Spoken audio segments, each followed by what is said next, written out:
Saudara kaum muslimin rahimakumullah, harta adalah amanat dan akan kita pertanggungjawabkan. Allah melebihkan rizki sebagian kita dari yang lain agar kita saling tolong menolong, bantu membantu. Nabi janjikan, siapa yang meringankan beban saudaranya muslim di dunia, Allah akan meringankan bebannya di akhirat nanti. Sebuah jaminan dari baginda Nabi.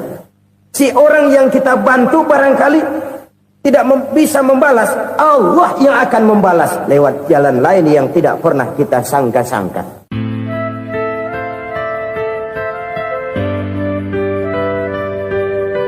Selalu berusaha menyimpan sesuatu yang bisa membawa manfaat, baik untuk dirinya, untuk anak cucunya, maupun untuk keluarganya, untuk masa kini dan masa depannya. Kadang simpanan itu berbentuk uang, kadang berupa tanah, lain saat berbentuk pabrik, dan lain sebagainya. Sementara masa depan yang paling pasti adalah akhirat. Jika untuk masa depan dunia, kita rela memeras keringat, membanting tulang, pergi pagi dan pulang petang, menyimpan uang, menyimpan tanah, menyimpan pabrik, pernahkah kita merenung, jika satu saat kiamat datang, kita dibangkitkan dari kubur masing-masing, berdiri di padang mahsyar untuk mempertanggungjawabkan seluruh kegiatan hidup kita di dunia ini, lalu kita akan menuju ke alam akhirat. Sudahkah kita mempunyai simpanan untuk akhirat kita? Pada pertemuan kali ini saya ingin menyampaikan sebuah hadis di mana Rasulullah sallallahu alaihi wasallam bersabda, arba'un min kanzil jannah. Simpanan sorga ada 4 macam. Yang pertama, ikhfa'us sadaqah, menyembunyikan sedekah. Saudara-saudara kaum muslimin, sebagaimana yang kita maklum bahwa Allah Subhanahu wa taala melebihkan sebagian rezeki dari kita terhadap yang lain. Ada yang kaya, ada yang setengah kaya, ada yang miskin, ada yang setengah miskin, dan selanjutnya. Ada yang gajinya kecil tapi penghasilannya gede. Ada yang penghasilannya gede tapi nggak punya gaji. Ada juga yang memang gajinya gede dan penghasilannya gede. Kelebihan rezeki merupakan sunnatullah dan tidak harus membuat kita merasa lebih dari yang lain. Bahkan sebaliknya, kelebihan itu harus membuat kita ringan tangan untuk menolong mereka yang memang memerlukan pertolongan. Kalau saudara diberikan ilmu, maka pertanyaan akhirat cuma satu: ilmumu kau amalkan untuk apa? Kalau saudara diberikan umur yang panjang, pengadilan akhirat juga bertanya satu: umurmu kau habiskan di mana? Tapi kalau saudara diberikan harta, pengadilan akhirat akan bertanya dua: hartamu kau dapat dari mana? Kau belanjakan kemana? Dari mananya ditanya, dan kemananya juga ditanya. Oleh karena kita akan dimintakan pertanggungan jawab, maka amanah yang bernama harta ini harus kita gunakan dengan sebaik-baiknya. Ada penggunaan yang merupakan kewajiban, itu zakat namanya. Ada penggunaan yang sewaktu-waktu, itu infak namanya. Ada yang lebih sewaktu-waktu lagi, dan itu sedekah namanya. Zakat dia terikat oleh haul dan nisab, oleh putaran batas waktu dan ukuran dari harta itu sendiri. Sedangkan infak terikat oleh situasi dan kondisi perekonomian seseorang. Sedangkan sedekah tidak terikat dengan apapun. Dalam kondisi seperti apapun kita bisa melakukan sedekah dengan yang terkecil sekalipun. Sampai-sampai Rasulullah sallallahu alaihi wasallam mengajarkan, la tahqiranna minal ma'rufi syai'an walau an talqa akhaka biwajhin talik. Atau ada hadis, tabassumuka fi wajhi akhika laka sedekah. Senyumanmu kepada temanmu adalah sedekah. Jadi untuk melakukan sedekah tidak harus dalam berbentuk uang. Dengan ilmu kita bisa sedekah, dengan tenaga kita bisa bersedekah, dengan pikiran kita bisa bersedekah, bahkan senyum kepada teman itu pun sedekah. Jadi kalau sedekah dengan uang memang belum punya uang, nyengir aja banyakin. Itu asal pada tempatnya, jangan lalu ketemu tiang listrik cengengesan. Tentu tidak pada tempatnya dan tidak wajar. Nah, sedekah yang paling dicintai Allah adalah sedekah yang disembunyikan. Artinya jauh dari sifat riya. Kan kadang-kadang ada orang sedekah itu disebutkan namanya. Apa tidak bagus? Kalau memang niatnya ikhlas, ya bagus-bagus saja. Untuk memberikan sugesti kepada yang lain. Si Fulan bin Fulan nyumbang sekian, diumumkan. Boleh kalau niatnya untuk memberikan rangsangan kepada yang lain supaya dia menyumbang lebih besar dari orang tadi. Tapi kalau itu mendatangkan riya, maka sedekah yang paling dicintai Allah adalah sedekah yang disembunyikan. Tangan kiri saja tidak tahu apa yang diberikan oleh tangan kanan. Sedekah yang dilakukan dengan ikhlas akan merupakan perbendaharaan surga, tersembunyi dari pandangan orang lain, tidak seorang pun tahu.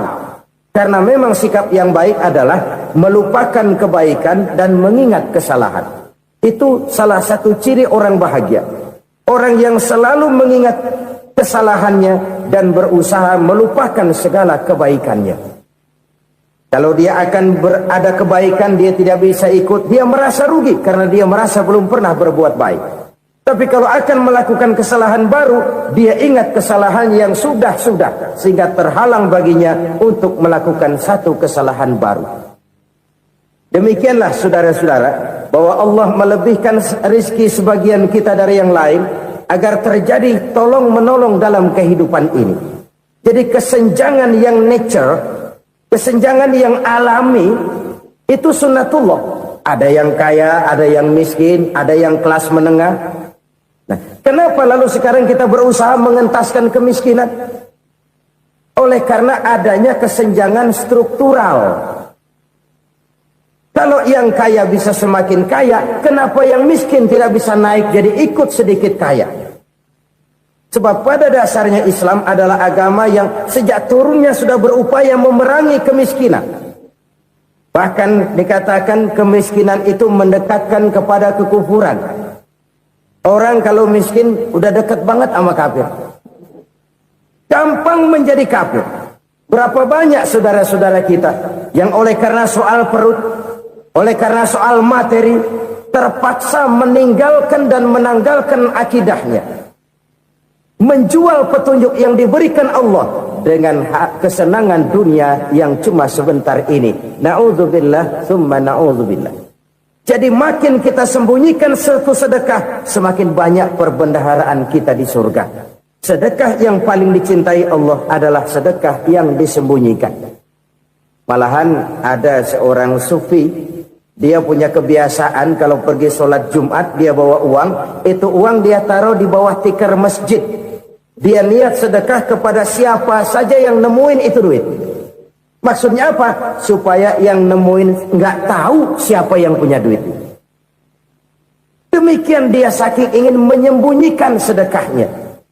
Karena sifat riya itu bisa memakan amal kita sendiri. Riya itu termasuk menyebut-nyebut kebaikan kita. Orang yang suka nepuk dada, sedikit-sedikit ngitungnya kalau nggak gua. Tuh kalau nggak gua tuh. Tuh yang belah situ, kalau nggak gua, kalau nggak gua. Iya, kalau nggak lu kenapa emang? Orang yang suka menepuk jasa. Tuh biasanya memang begitu saudara-saudara. Kalau perang lagi berkecamuk, orang nggak sempat ngaku jadi pahlawan. Tapi begitu perang selesai, yang kagak kenal bedil ngaku pahlawan, mas. Itu sesuatu yang biasa. Oleh karenanya, orang-orang yang ikhlas dalam bersedekah, disembunyikannya sedekah itu, Allah cinta betul. Malahan ada hadis memberikan jaminan, inna sedaqatal mar'il muslimi tazidu fil umri wa tadfa'u mitatas su'i. Sesungguhnya sedekahnya seorang mukmin tazidu fil umri, bisa menambah umur panjang, wa tadfa'u mitata su'i, dan menyelamatkan manusia dari mati secara su'ul khatimah. Jadi siapa yang kepengen panjang umur, banyaklah sedekah. Yang bosan hidup, pelit terus. Sedekah menambah panjang umur dan menyelamatkan manusia dari mati secara su'ul khatimah. Pak, katanya umur itu nggak bisa ditambah, nggak bisa dikurangin. Kapan? Kalau ajal sudah datang. Fa idza jaa ajaluhum la yastakhiruna sa'atan wa la yastaqdimun. Kalau ajal datang tidak bisa dimajukan, tidak bisa dimundurkan. Itu kalau ajal sudah datang. Tidak bisa lagi umur ditambah dikurangi, sudah datang. Tapi kalau belum datang, itu kan haknya Allah. Mau ditambah, mau dikurangi, hak prerogatif Allah. Sebagai pencipta manusia, Allah maha kuasa dan maha mampu. Sedekah ini menambah panjang umur dan menyelamatkan manusia dari mati secara su'ul khatimah. Itu orang mati kan sama ya, kondisinya mati, nggak nafas. Tapi hakikat mati kan lain-lain. Ada yang mati itu husnul khatimah, baik akhirnya. Misalnya lagi ngaji mati, lagi sholat mati, lagi sedekah mati. Ini yang dinamakan dengan husnul khatimah, baik di akhirnya. Sebaliknya ada yang su'ul khatimah, jelek di akhirnya. Ini yang jadi catatan akhir. Lagi nyekek botol, mampus. Lagi banting kartu, modar. Su'ul khatimah, jelek pada akhirnya. Sedekah menyelamatkan manusia dari mati secara su'ul khatimah. Dan kita semua kepengen mendapat husnul khatimah, jauh dari su'ul khatimah. Oleh sebab itu yang bisa menyelamatkan kita dari penyakit itu antara lain adalah sedekah yang disembunyikan, yang dikerjakan dengan ikhlas karena Allah, tidak karena kepengen dipuji orang, tidak karena ingin dikatakan orang pemurah. Sebab orang dermawan itu orang yang memberi tanpa harus diminta. Kalau masih harus diminta, ya belum dermawan namanya, masih harus diminta. Kalau nggak diminta ya tulus, lolos, polos. Saudara-saudara kaum muslimin rahimakumullah, harta adalah amanat dan akan kita pertanggungjawabkan. Allah melebihkan rizki sebagian kita dari yang lain agar kita saling tolong menolong, bantu membantu. Nabi janjikan siapa yang meringankan beban saudaranya muslim di dunia, Allah akan meringankan bebannya di akhirat nanti. Sebuah jaminan dari baginda Nabi. Si orang yang kita bantu barangkali tidak bisa membalas, Allah yang akan membalas lewat jalan lain yang tidak pernah kita sangka-sangka. Ada orang tanya, Pak, ini ada orang nyumbang masjid sambil marah-marah, bagaimana? Saya bilang sumbangannya aja ambil, marahnya jangan. Marahnya jangan diambil, itu urusan dia. Saudara-saudara kaum muslimin rahimakumullah, umat Islam ini kan umat yang punya potensi besar. Kadang kita merenung, kenapa kadang-kadang pembangunan masjid kok lambat sekali? Kalau hotel hari ini peletakan pertama, bulan depan peresmian. Supermarket hari ini peletakan batu pertama, minggu depan peresmian. Tapi kalau sudah yang namanya masjid, kadang-kadang peletakan batu pertama sekaligus jadi batu terakhir. 3 tahun, 4 tahun, campur nebar jalak di jalanan, duit dijaring kayak ikan sepat. Apa tidak ada orang Islam yang kaya? Banyak.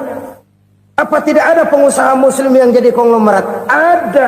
Lalu yang belum banyak itu yang komit terhadap nilai-nilai agamanya. Akhirnya kita jatuh jadi umat yang lemah.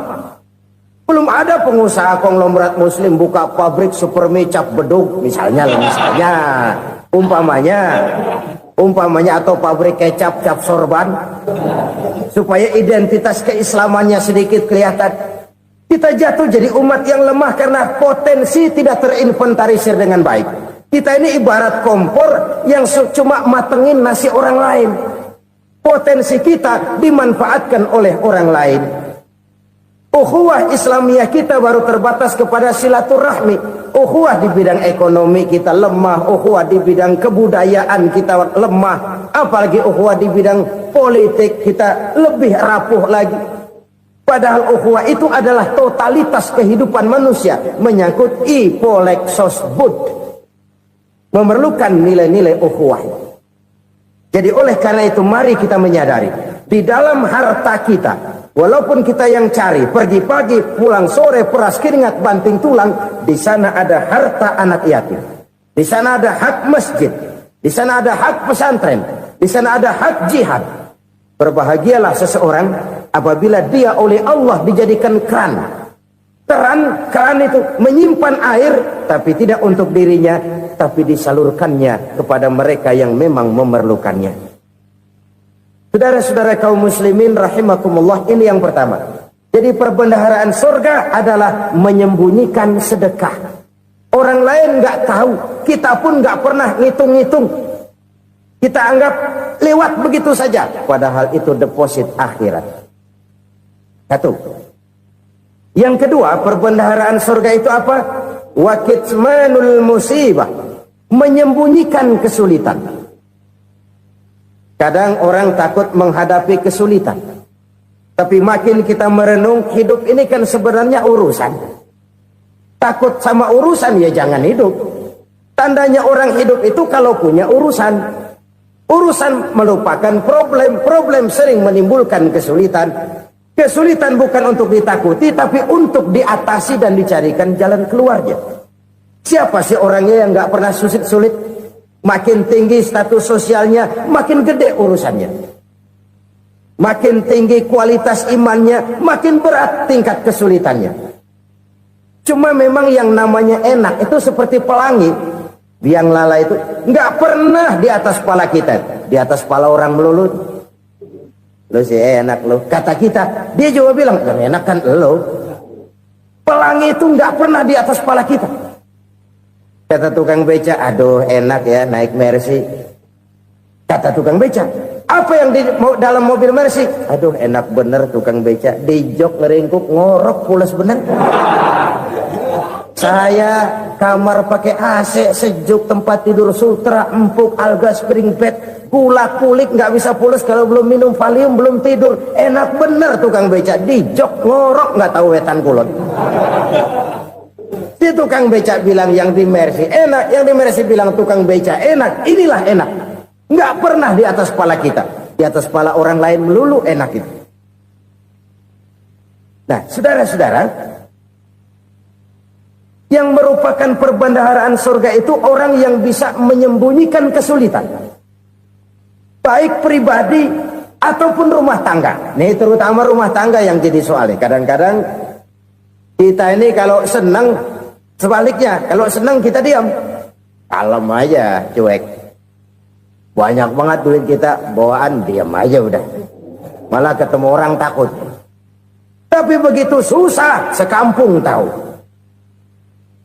Padahal Nabi mengajarkan perbendaharaan surga itu menyembunyikan musibah, menyembunyikan kesulitan.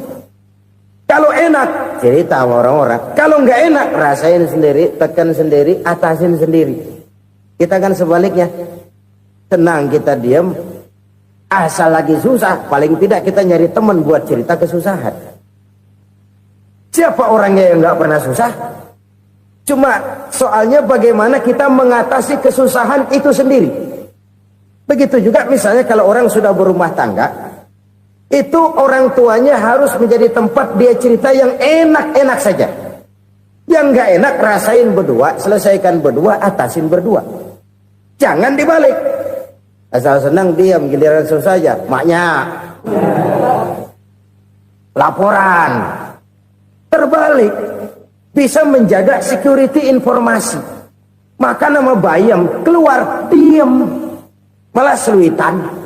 Enak amat lo makan daging ayam. Security informasi.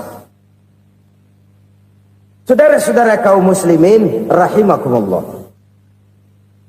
Ujian yang terberat itu yang pernah diberikan kepada para nabi para rasul, para aulia, para ulama, makin tinggi keimanan, makin berat bentuk kesulitan. Ayo saya kemukakan satu contoh saja.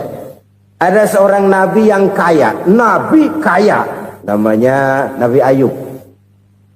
Iblis kalau orang begini kan keki, ibadahnya rajin, kaya. Nih yang kayak begini susah digodain. Kalau ibadahnya rajin, miskin, kali bisa disogok. Sini imannya mantap, ibadahnya rajin, kaya, nabi lagi. Oh, tapi namanya iblis nggak kurang akal. Laporan, Tuhan, kenapa Les? Ya ini bahasa saya, bahasa Qurannya sih nggak gitu. Itu hambamu yang namanya Ayub, dia rajin ibadah cuma karena dikasih kaya aja. Coba kasih miskin dia, berhenti dia sembahyang. Ah, kamu bisa aja. Saya tahu Ayub itu hambaku yang ikhlas. Saya buktiin Tuhan, silahkan. Dibuktiin lah, iblis turun ke alam ini. Yang mula-mula dia lakukan, dia rusak sawah ladang Nabi Ayub. Dia binasakan binatang ternak Nabi Ayub. Sehingga dalam waktu singkat, jatuhlah Nabi Ayub dari orang paling kaya, jadi orang paling miskin. Beliau masih ibadah di mihrab dalam masjid. Datang iblis. Saudara Ayub, ya. Lagi ngapain? Ibadah. Nyembah Allah, nyembah Allah. Oh, percuma. Kenapa? Tuhan yang ente sembah nih, dia udah bikin miskin ente. Sawah ladang ente hancur lebur, binatang ternak binasa. Sekarang ente jadi orang paling miskin. Ngapain nyembah Tuhan kayak begitu? Tekor. Udah berhenti dah ibadah, berhenti ibadah. Ini iblis sama Tuhan laporannya lain, yang dikerjakan kepada Nabi Ayub juga lain. Benar begitu iblis kata Nabi Ayub? Iya. Sawah ladang saya habis, buras. Binatang ternak saya binasa, binasa. Saya miskin, bangpak. Apa jawab Nabi Ayub? Bukan innalillahi, ya ini hebat. Alhamdulillahillazi a'tani wa akhza minni. Segala puji bagi Allah yang telah memberikan harta kepada saya dan sekarang mengambilnya lagi. Alhamdulillah. Allah yang ngasih, Allah yang ambil. Itu mah urusan Allah. Iblis cuman ibadah jalan terus, sujud lagi Nabi Ayub. Iblis seleher gondok banget. Dasar Nabi nggak mempan dia apa-apain. Miskin malah alhamdulillah. Allah yang ngasih, Allah yang ngambil. Jadi kalau kita tidak komit, kita tidak terikat kepada kaya, miskin, senang, susah, apa yang bisa bikin kita susah? Jadikan kekayaan, kemiskinan, jadikan senang, susah sebagai anak buah yang bisa kita atur. Jangan kekayaan ngatur kita, jangan kemiskinan ngatur kita. Kita yang harus mengatur mereka. Senang, susah, kaya, miskin, bahagia, sengsara, jadikan itu anak buah yang bisa kita atur. Kalau sekarang kita kaya, lain saat boleh jadi kita miskin, semiskin-miskinnya. Allah yang ngasih, Allah yang ngambil. Tenaga mana yang bisa menghalangi? Ibadah jalan terus. Iblis makin gondok. Dasar Nabi loh. Akhirnya apa? Nabi Ayub dikerjain, diberikan penyakit. Demikian fatal penyakitnya. Bayangin, udah miskin sakit. Masya Allah. Miskin sakit. Sakitnya nggak lama, kira-kira 16 tahun. Istrinya 3, 2 mental minta ceraiin. Ngerawatin laki bengek begini. Senang belum tentu, susah udah pasti nih. Cerai aja, cerai dah. Cerai. Tinggal satu Siti Rahmah yang setia menemani beliau. Sesetia-setianya hati perempuan. Satu saat Siti Rahmah bilang, "Bang, iya, abang kan Nabi bang. Lalu, namanya Nabi kan doanya jarang meleset bang.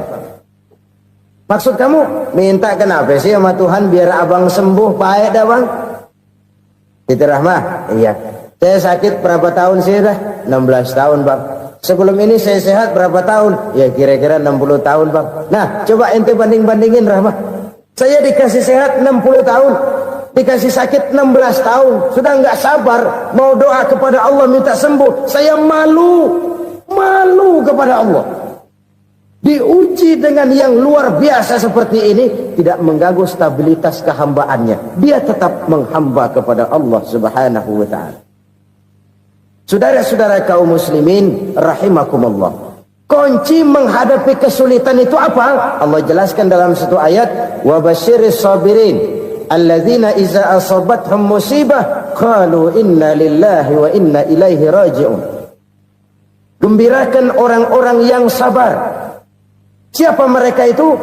Yang apabila mendapat musibah mereka kembali kepada keyakinan dasar, segalanya dari Allah dan segalanya akan kembali kepada Allah.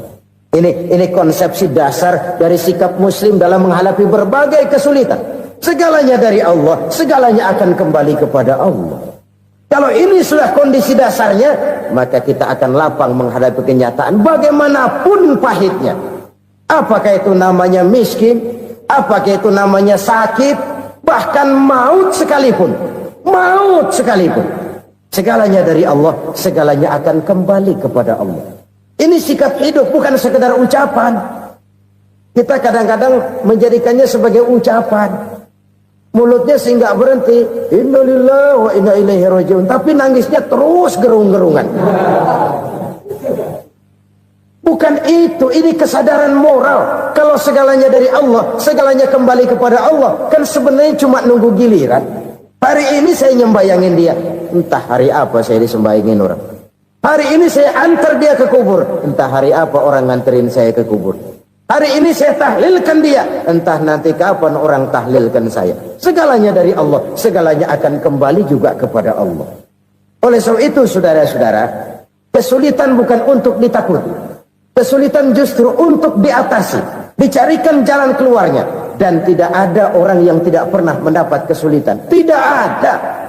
Semakin tinggi status sosial, semakin tinggi kualitas keimanan, semakin besar juga tingkat kesulitan. Hanya saja bagaimana cara kita mengatasinya. Dan Al-Quran menyatakan, inna ma'al usri yusra. Di balik kesulitan itu pasti ada kemudahan. Roda itu berputar. Karena itu Rasulullah sallallahu alaihi wasallam mengingatkan kepada kita, ta'arraf ilallahi firraha ya'rifka fisyiddah. Ingatlah kepada Allah di waktu kamu senang, supaya Allah ingat kepada kamu di waktu kamu susah. Kalau waktu senang kita ingat kepada Allah, kita susah, Allah tidak akan meninggalkan kita. Tapi kalau waktu senang kita jauh dari Allah, sujud tidak sempat, dengan masjid jauh, ketika senang kita lupakan Allah. Nanti begitu kita susah, Allah lupakan kita. Dan itu menyakitkan. Oleh karena itu orang-orang tua kita dulu bilang, kalau lagi sehat ingat-ingat lu bakal sakit nanti. Kalau lagi kaya ingat-ingat satu saat kita bakal jatuh miskin. Bahkan kalau lagi muda ingat-ingat kita bakal tua. Dan yang terpenting, kalau lagi hidup ingat-ingat kita bakal mati. Saudara-saudara kaum muslimin rahimakumullah. Jadi yang kedua yang merupakan perbendaharaan surga, menyembunyikan musibah. Saudara-saudara kaum muslimin rahimakumullah. Hal ketiga yang merupakan perbendaharaan surga adalah wasilatur rahmi. Orang yang suka bersilaturahmi. Sebagaimana yang kita maklum bahwa manusia adalah makhluk yang disebut zon politika. Makhluk sosial yang tidak mungkin hidup sendiri-sendiri. Betapa dan siapapun kita memerlukan orang lain. Bodoh betul manusia kalau tinggal di tengah masyarakat tapi tidak mau bermasyarakat. Merasa hebat sendiri, pinter sendiri, gagah sendiri, kaya sendiri. Mungkin kalau mati juga ngubur sendiri. Jangankan kita di sini. Di sorga saja Nabi Adam waktu sendirian bengong melulu, mondar mandir. Allah tegur dam sepi dam. Jadi ini kalau bahasa saya, iya Tuhan sepi ini nggak ada colek-colekan pisan ini. Diciptakan Siti Hawa baru anteng Nabi Adam. Itu di sorga. Cobalah. Umpamanya saudara tinggal di Jakarta nih. Kayak bener. Apaan aja di Jakarta punya saudara dah. Jembatan Semanggi ambil. Monas, Buntel bawa pulang. Hotel-hotel ambil semua. Cuman tinggal di Jakarta sendirian, apa enaknya? Betapa dan siapapun kita perlu orang lain. Tidak ada seorang pun yang bisa memenuhi kebutuhan hidupnya secara sendiri-sendiri.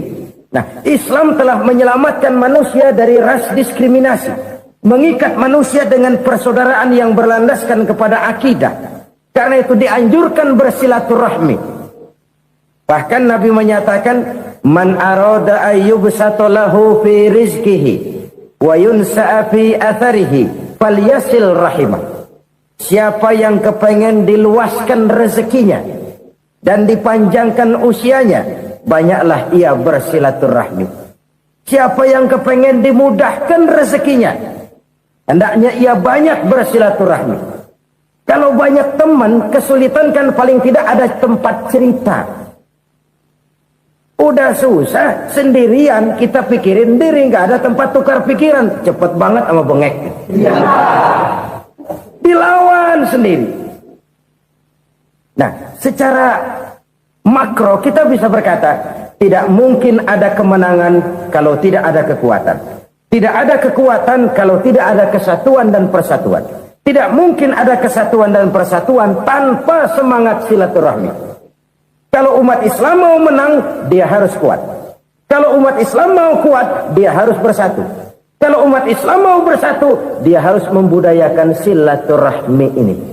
Bahkan sampai-sampai kata Nabi, kalau bisa cari nilai tambah. Apa? Silman qata'ak. Bersilaturahmilah kau kepada orang yang marah denganmu. Masya Allah, indahnya ajaran agama kita. Orang yang marah pun kepada kita, kata Nabi, kalau bisa bersilaturahmilah kepadanya, kepada orang yang marah itu. Di situ nilai tambah. Cuman jujur nih hadis, ngucapinnya gampang, ngamalinnya yang berat banget. Orang marah sama kita, kita disuruh silaturahmi, ada apa malu? Lu marah, ada gua marahan lagi. Tunggu pikirin. Saudara-saudara kaum muslimin rahimakumullah. Tapi ini yang diajarkan, bahkan ini yang dicontohkan oleh baginda Rasul. Bagaimana begitu mudah, misalnya satu saat Abu Jahal ini ngatur strategi bagaimana bikin Muhammad celaka. Dia gali lubang di depan tempat tidurnya. Dia tutupin daun korma. Terus dia panggil seseorang, ke sini. Kasih tahu Muhammad, pamannya sakit keras, minta ditengokin. Berangkat orang ini ke sana. Muhammad, labbaik. Pamanmu sakit keras, dia minta ditengokin. Baik, saya akan datang menjenguk beliau. Berangkatlah Nabi ke rumah Abu Jahal tanpa prasangka apapun. Abu Jahal udah pasang setil, selimut 3 rangkap setengah dia pakai, persis kayak orang meriang. Tapi sembari ngintip dari balik selimut, begitu Muhammad buka pintu, nah masuk perangkap nih. Muhammad jalan menuju tempat pembaringan. Makin lama makin dekat, makin lama makin dekat, makin dekat ke lubang yang dipasang oleh Abu Jahal itu. Dalam hati Abu Jahal, terus dah jatuh, mampus dah lo ini. Mampus lo hari ini nih. Apa yang terjadi? Malaikat Jibril datang. Muhammad, pamanmu cuma pura-pura sakit. Di depan tempat tidurnya ada lubang perangkap supaya kamu jatuh ke situ. Sudah, kamu pulang. Balik kanan Nabi. Sudah hampir jatuh ke lubang, balik kanan, pulang. Bayangin kecewanya Abu Jahal. Muhammad dikit lagi. Enggak paman, saya pulang aja. Emosi bangun dari tempat tidur, enggak sadar kalau lagi pura-pura sakit. Lompat ngejar Nabi, dia lupa dengan lubang yang dia gali. Serak, nyemplung sendiri ke dalam lubang.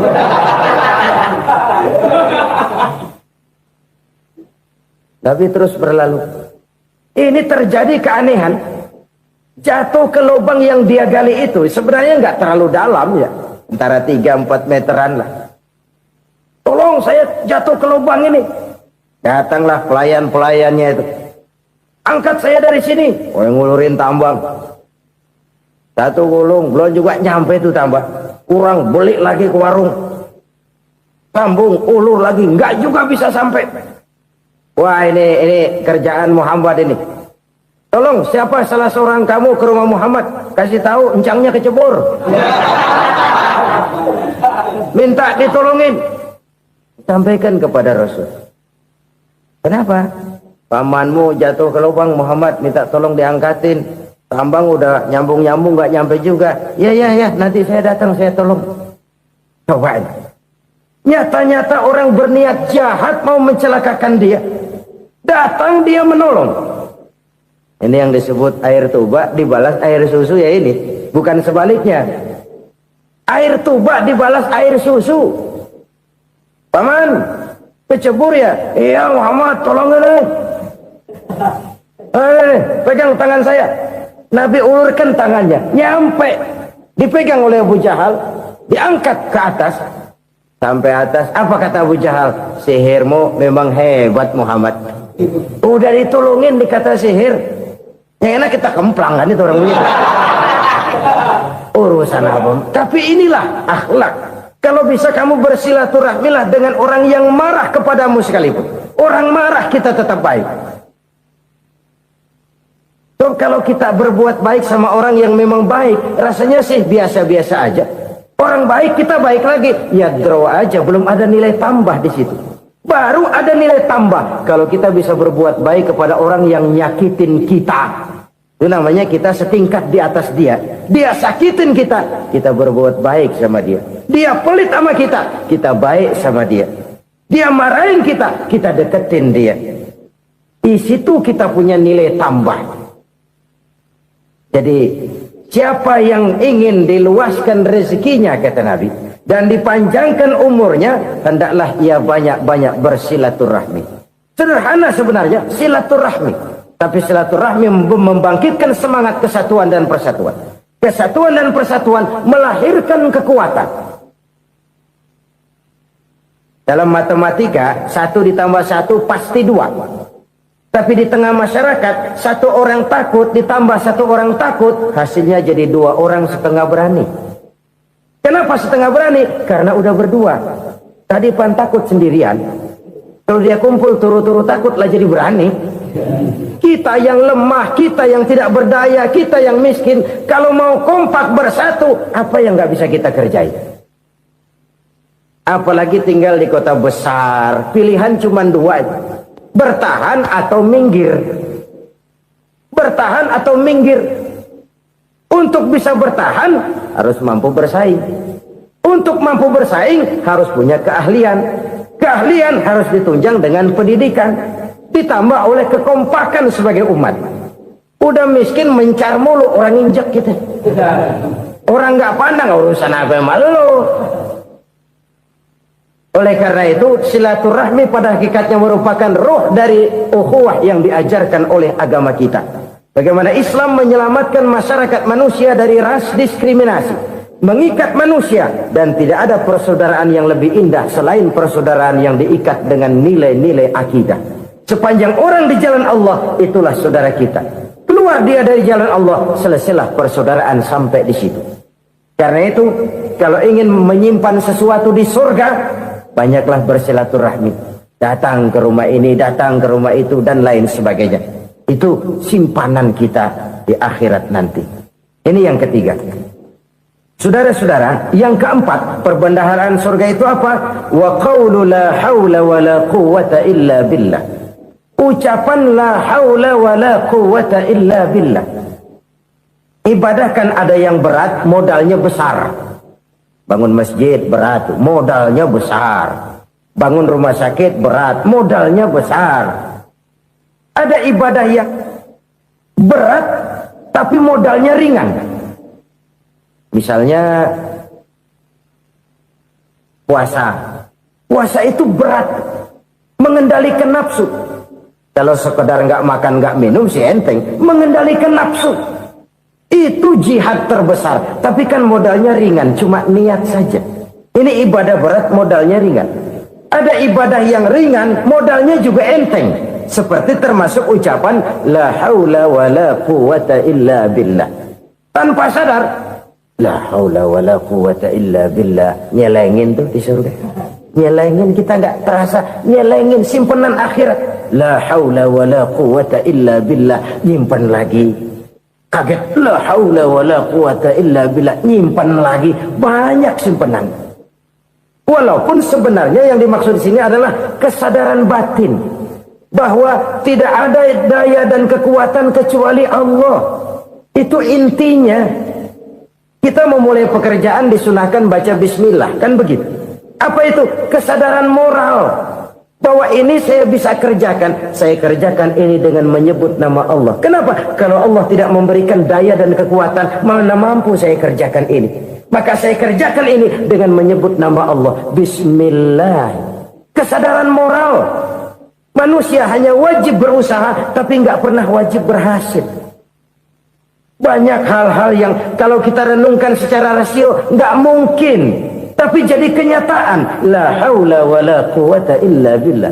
Tidak ada daya dan kekuatan kecuali bagi Allah semata-mata. Kesadaran moral akan kelemahan dan keterbatasan makhluk bernama manusia. Kadang kita kagum dengan otak, tapi kita sering lupa sama yang bikin otak. Padahal bagaimanapun hebatnya otak, yang bikin otak pasti lebih hebat dari otak. Nggak percaya, silahkan otak-otakan. Inilah kecenderungan. Kita kagum dengan pesawat-pesawat mutakhir, bukan main besi gede banget terbang itu. Alangkah hebatnya. Lalu apa yang bikin otak tidak lebih hebat dari itu semua? Kita puji laut. Apa yang bikin laut tidak lebih hebat dari laut itu? La haula wa la quwata illa billah. Tidak ada daya dan kekuatan kecuali Allah. Apa yang bisa kita lakukan kalau tidak karena daya dan kemampuan yang diberikan oleh Allah kepada kita? Lahirlah sikap tawadu, rendah hati, tidak melonjak menjadi angkuh dan sombong, sadar akan kelemahan dan keterbatasan diri. Sebagai makhluk yang diciptakan oleh Allah Subhanahu wa ta'ala. Jadi satu sisi ini ucapan yang berpahala, la haula, jadi wiridan. Pada sisi lain ini kesadaran moral, sikap mental, kesadaran batin bahwa yang punya daya dan kekuatan itu cuma Allah. Kita nggak pantas untuk sombong, sebab sombong itu pakaiannya Allah. Kita nggak sedang pakai pakaian Allah, kegedean. Dan makin kita renungi, makin terbentur. Apa sih yang bisa kita sombongin? Kita mau sombong apa? Kaya?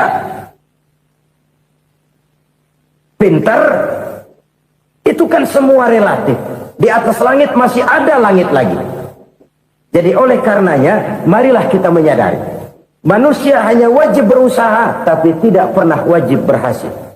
Yang berusaha saja tidak wajib berhasil, apalagi yang tidak berusaha. Islam bukan agama orang pemalas yang selesai sholat lalu endelohom, nggelenggem ayem-ayem. Tapi Islam bukan agama orang sombong yang setelah berusaha lalu tidak memerlukan Allah. Kita bisa saja bikin proyeksi, tahun sekian kita bakal panen besar menurut perhitungan otak. Tapi ada kejadian lain. Apa? Tikus ngambek. Habis itu dimakanin tikus, panen gagal. Proyeksi rasional gagal oleh tikus-tikus yang ngambek itu. Bisa saja terjadi. Tahun depan kita panen besar, urung. Kenapa? Musim panas panjang. Dan sekarang ini koran-koran bikin berita musim mengalami penyelewengan. Bukan cuma manusia yang nyeleweng sekarang. Musim pakai nyeleweng. Mestinya kan musim hujan udah selesai, masih hujan-hujan juga. Musim. Nah sekarang kita boleh bikin proyeksi, kita bakal panen besar. Tahu-tahu musim panas panjang, sawah retak, air kering. Cari teknokrat yang paling botak, suruh pendekin tuh musim panas. La haula wa la quwata illa billah. Inilah kesadaran moral. Saudara, saya teringat satu saat ada seorang konglomerat. Umurnya ya kira-kira 70-an. Satu saat dia ditanya oleh wartawan, "Pak, umur Bapak berapa sih?" "Ya paling 10 tahun." 10 tahun. 10 tahun. Anak bapak berapa orang? Satu saja. Satu. Harta bapak berapa? Ya paling-paling bangsa 7 juta kali. 7 juta? Iya. Pak, kenapa bapak bohongi saya? Bapak punya buku biografi.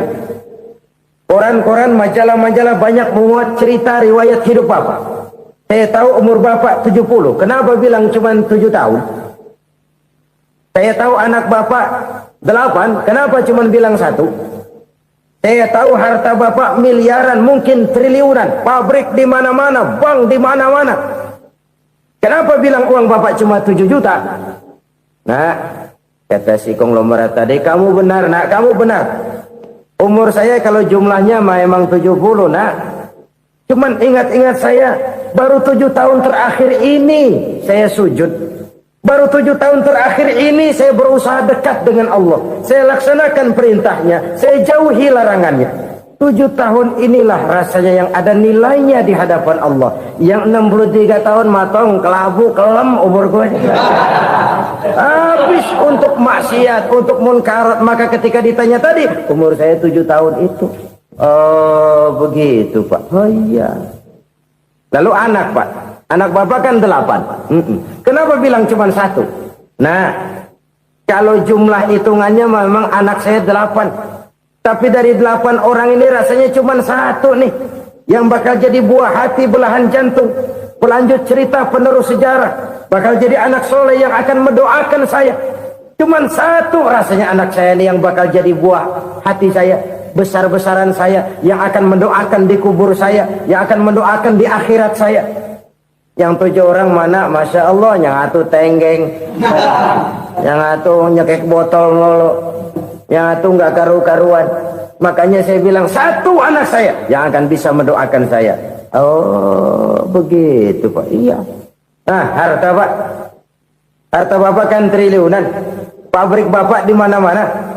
Uang bapak hampir di tiap bank-bank besar. Kenapa bilang cuma 7 juta? Betul kau nak. Harta saya kalau jumlahnya memang miliaran, triliunan mungkin. Tapi yang saya ingat baru 7 juta tuh yang saya belanjakan di jalan Allah. Saya nyumbang masjid, saya santuni yatim piatu, saya bantu pembangunan pesantren, saya bantu pembangunan rumah sakit Islam. Itu yang akan saya bawa pulang ke akhirat, yang 7 juta itu. Yang triliunan itu nanti akan diperebutkan oleh anak-anak saya sebagai waris saya. Jadi harta saya 7 juta itu yang bakal nemenin saya di akhirat. Yang akan saya bawa pulang jadi teman saya. Saudara-saudara kaum muslimin, jangan-jangan orang tua itu adalah kita-kita ini. Jangan-jangan kita-kita ini adalah orang tua itu. Jangan-jangan itu potret dari diri kita masing-masing. Dari sekian umur yang diberikan Allah, berapa tahun yang ada nilainya di hadapan Allah? Dari sekian anak-anak yang merupakan amanah, berapa yang akan mendoakan kita sebagai orang tuanya menjadi anak soleh?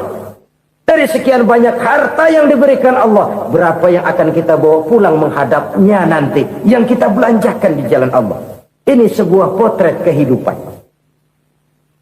Karena itu kita kembali kepada la haula wa la quwwata illa billah.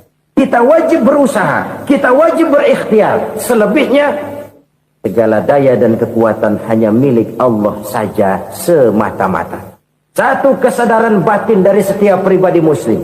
Setelah ia berusaha dan berikhtiar, ia menyerahkannya kepada Allah Subhanahu wa ta'ala. Jadi, satu sisi ini merupakan wiridan ucapan yang mengandung pahala. Pada sisi lain, ini merupakan sikap batin dari seorang muslim di dalam ia menghadapi realitas kehidupan ini. Saudara-saudara kaum muslimin rahimakumullah. Kalau ini kita jadikan satu basis kehidupan, maka ini akan menyelamatkan manusia dari kemungkinan tergelincir menjadi orang yang lupa diri dan lupa darat. Sebab itu Imamul Ghazali berpesan, jadidis safinah fa innal bahra amiq wa khuziz zad fa inna safara ba'id wa khaffifil hamla fa innal hamla sadid. Perbarui selalu kapalmu karena lautan sangat dalam. Bawa bekal yang banyak karena perjalanan ini sangat jauh. Ringankan beban, karena kebanyakan beban akan menyakitkan. Alangkah indah kalimat ini, alangkah dalam makna yang terkandung di sana. Perbarui selalu kapalmu karena lautan sangat dalam. Apa artinya ini? Jaga mentalmu baik-baik.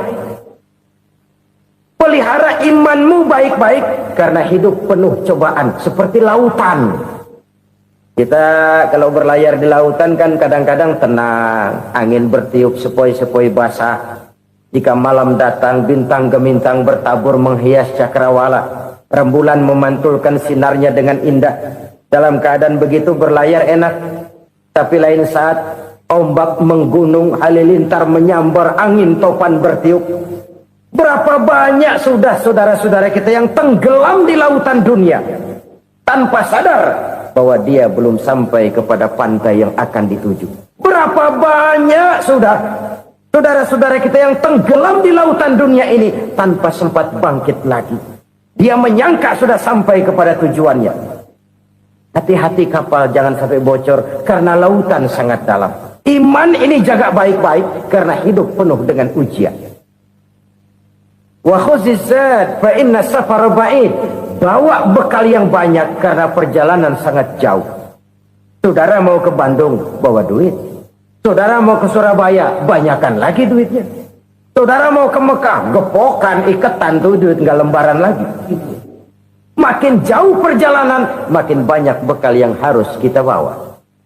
Kalau saudara dari Jakarta mau ke Surabaya, kagak bawa duit berangkat juga, itu sih bukan berani namanya, nekat. Sampai Surabaya belum tentu, sengsara di jalan udah pasti. Kenapa? Nggak bawa bekal berangkat. Sama juga kita nih, misalnya belum sempat sembahyang, mati. Waduh, berani banget orang. Belum punya bekal, mati. Sengsara di jalan. Atau bekal tidak cukup. Dari Jakarta saudara mau ke Surabaya, bawa duit 500 perak. Paling jauh Cikampek nyampenya itu. Paling jauh itu. Antara jauhnya perjalanan dengan bekal yang saudara bawa tidak seimbang. Hidup ini perjalanan panjang. A walking tour. Dimulai dari alam arwah. Sebelum jasad diciptakan, roh diciptakan lebih dulu. Dari situ pindah ke alam rahim. Dari alam rahim pindah ke alam dunia. Dari alam dunia pindah ke alam barzah. Baru menuju akhirat. Satu perjalanan panjang. Kalau bekal tidak bawa, sengsara di jalan. Bawa bekal yang banyak karena perjalanan ini sangat jauh. Wa khaffifil hamla, ringankan beban karena beban itu cuma akan menyulitkan. Kalau bekal itu sih keperluan, tapi beban nggak kita perluin, cuma ngeberat-beratin. Apa ini beban? Dosa, kecurangan, kebatilan, kezoliman, ketidakadilan, kesewenang-wenangan. Itu akan jadi beban kita di akhirat. Alangkah celakanya, perjalanan panjang, bekal tidak bawa, beban kelewat banyak, alamat sengsara di jalan. Pahala tidak ada, dosa berlipat ganda. Na'udzubillah, summa na'udzubillah. Kalau kita rangkum nasihat Al-Ghazali dengan kisah si konglomerat tadi, kita akan mengambil kesimpulan. Pertama, bekal terbaik dalam menghadapi gejolak kehidupan ini tidak lain adalah iman. Yang kedua, pahala dan dosa. Dua hal kontroversial. Pahala adalah bekal, dosa adalah beban. Tapi kita sekarang kan tidak begitu terangsang kepada yang abstrak. Orang berlomba mencari yang konkret-konkret saja. Yang real. Kalau memang dosa, benjol dong. Kira-kira begitu. Kira-kira begitu. Persis orang Yahudi dulu. Orang Yahudi itu kan pernah minta kepada Nabi Musa. Ya Musa, lan nu'mina laka hatta narallaha jahrah. Musa, kami nggak bakal mau beriman kepada Allah kalau belum kami lihat Allah ada nongkrong di depan kami. Kalau memang Tuhan ada, taruh dong di depan kami. Mau yang konkret-konkret saja. Kalau memang dosa, benjol dong. Kalau memang pahala, berasa dong. Orang terangsang kepada yang real, yang konkret-konkret saja. Karena itu untuk mengejar dosa orang mau bayar, tapi untuk mengejar pahala walaupun tidak bayar orang segan. Ini yang dikatakan oleh Nabi, kamu mengharapkan ke surga tapi kamu berat melaksanakan sesuatu yang bisa membawa kamu ke surga. Kamu ingin jauh dari neraka tapi tiap saat kamu lakukan perbuatan-perbuatan yang justru menjerumuskan kamu ke neraka. Idda'aitum an-najata minan nar wa ramaitum fiha anfusakum. Kamu ingin selamat dari neraka, tapi kamu lemparkan diri kamu ke neraka. Kamu ingin masuk surga, tapi berat sekali kamu melakukan perbuatan-perbuatan yang bisa menyampaikan kamu di surga. Saudara-saudara kaum muslimin rahimakumullah. Jadi hal keempat yang merupakan perbendaharaan surga adalah la haula wa la quwwata illa billah. Satu sisi ini merupakan ucapan yang memperberat timbangan akhirat. Pada sisi lain ini merupakan sikap hidup seorang muslim. Kesadaran batin yang sangat dalam bahwa tidak ada daya dan kekuatan kecuali Allah. Dan itu kita simbolkan pada saat memulai pekerjaan dengan Bismillah. Dengan menyebut nama Allah. Satu kesadaran moral. Saya hanya bisa melakukan ini karena diberikan daya dan kekuatan oleh Allah. Lahirlah sikap tawadu, rendah hati, tidak melonjak menjadi angkuh dan sombong. Saudara kaum muslimin rahimakumullah. Harta adalah amanat dan akan kita pertanggungjawabkan. Allah melebihkan rizki sebagian kita dari yang lain agar kita saling tolong menolong, bantu membantu. Nabi janjikan siapa yang meringankan beban saudaranya muslim di dunia, Allah akan meringankan bebannya di akhirat nanti. Sebuah jaminan dari baginda Nabi. Si orang yang kita bantu barangkali tidak bisa membalas, Allah yang akan membalas lewat jalan lain yang tidak pernah kita sangka-sangka.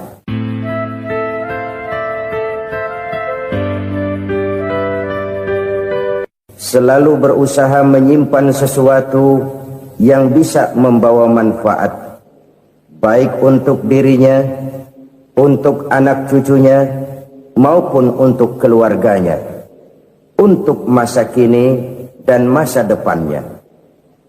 Kadang simpanan itu berbentuk uang, kadang berupa tanah, lain saat berbentuk pabrik, dan lain sebagainya. Sementara masa depan yang paling pasti adalah akhirat. Jika untuk masa depan dunia kita rela memeras keringat, membanting tulang, pergi pagi dan pulang petang, menyimpan uang, menyimpan tanah, menyimpan pabrik, pernahkah kita merenung jika satu saat kiamat datang, kita dibangkitkan dari kubur masing-masing, berdiri di padang mahsyar untuk mempertanggungjawabkan seluruh kegiatan hidup kita di dunia ini, lalu kita akan menuju ke alam akhirat.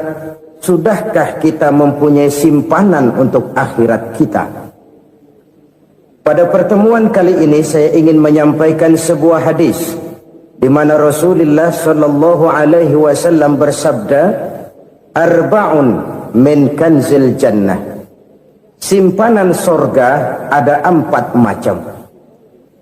Yang pertama, ikhfa'us sadaqah, menyembunyikan sedekah. Saudara-saudara kaum muslimin, sebagaimana yang kita maklum bahwa Allah Subhanahu wa taala melebihkan sebagian rezeki dari kita terhadap yang lain. Ada yang kaya, ada yang setengah kaya, ada yang miskin, ada yang setengah miskin, dan selanjutnya. Ada yang gajinya kecil tapi penghasilannya gede. Ada yang penghasilannya gede tapi nggak punya gaji. Ada juga yang memang gajinya gede dan penghasilannya gede. Kelebihan rezeki merupakan sunnatullah dan tidak harus membuat kita merasa lebih dari yang lain. Bahkan sebaliknya, kelebihan itu harus membuat kita ringan tangan untuk menolong mereka yang memang memerlukan pertolongan. Kalau saudara diberikan ilmu, maka pertanyaan akhirat cuma satu, ilmumu kau amalkan untuk apa? Kalau saudara diberikan umur yang panjang, Pengadilan akhirat juga bertanya satu, umurmu kau habiskan di mana? Tapi kalau saudara diberikan harta, pengadilan akhirat akan bertanya dua, hartamu kau dapat dari mana, kau belanjakan kemana? Dari mananya ditanya, dan kemananya juga ditanya. Oleh karena kita akan dimintakan pertanggungan jawab, maka amanah yang bernama harta ini harus kita gunakan dengan sebaik-baiknya. Ada penggunaan yang merupakan kewajiban, itu zakat namanya. Ada penggunaan yang sewaktu-waktu, itu infak namanya. Ada yang lebih sewaktu-waktu lagi, dan itu sedekah namanya. Zakat dia terikat oleh haul dan nisab, oleh putaran batas waktu dan ukuran dari harta itu sendiri. Sedangkan infak terikat oleh situasi dan kondisi perekonomian seseorang. Sedangkan sedekah tidak terikat dengan apapun. Dalam kondisi seperti apapun kita bisa melakukan sedekah dengan yang terkecil sekalipun. Sampai-sampai Rasulullah sallallahu alaihi wasallam mengajarkan, la tahqiranna minal ma'rufi syai'an walau an talqa akhaka biwajhin talik. Atau ada hadis, tabassumuka fi wajhi akhika laka shadaqah. Senyumanmu kepada temanmu adalah sedekah. Jadi untuk melakukan sedekah tidak harus dalam berbentuk uang. Dengan ilmu kita bisa sedekah, dengan tenaga kita bisa bersedekah, dengan pikiran kita bisa bersedekah, bahkan senyum kepada teman itu pun sedekah. Jadi kalau sedekah dengan uang memang belum punya uang, nyengir aja banyakin. Itu asal pada tempatnya, jangan lalu ketemu tiang listrik cengengesan. Tentu tidak pada tempatnya dan tidak wajar. Nah, sedekah yang paling dicintai Allah adalah sedekah yang disembunyikan. Artinya jauh dari sifat riya. Kan kadang-kadang ada orang sedekah itu disebutkan namanya. Apa tidak bagus? Kalau memang niatnya ikhlas, ya bagus-bagus saja. Untuk memberikan sugesti kepada yang lain. Si Fulan bin Fulan nyumbang sekian, diumumkan. Boleh kalau niatnya untuk memberikan rangsangan kepada yang lain supaya dia menyumbang lebih besar dari orang tadi. Tapi kalau itu mendatangkan riya, maka sedekah yang paling dicintai Allah adalah sedekah yang disembunyikan. Tangan kiri saja tidak tahu apa yang diberikan oleh tangan kanan. Sedekah yang dilakukan dengan ikhlas akan merupakan perbendaharaan surga, tersembunyi dari pandangan orang lain, tidak seorang pun tahu.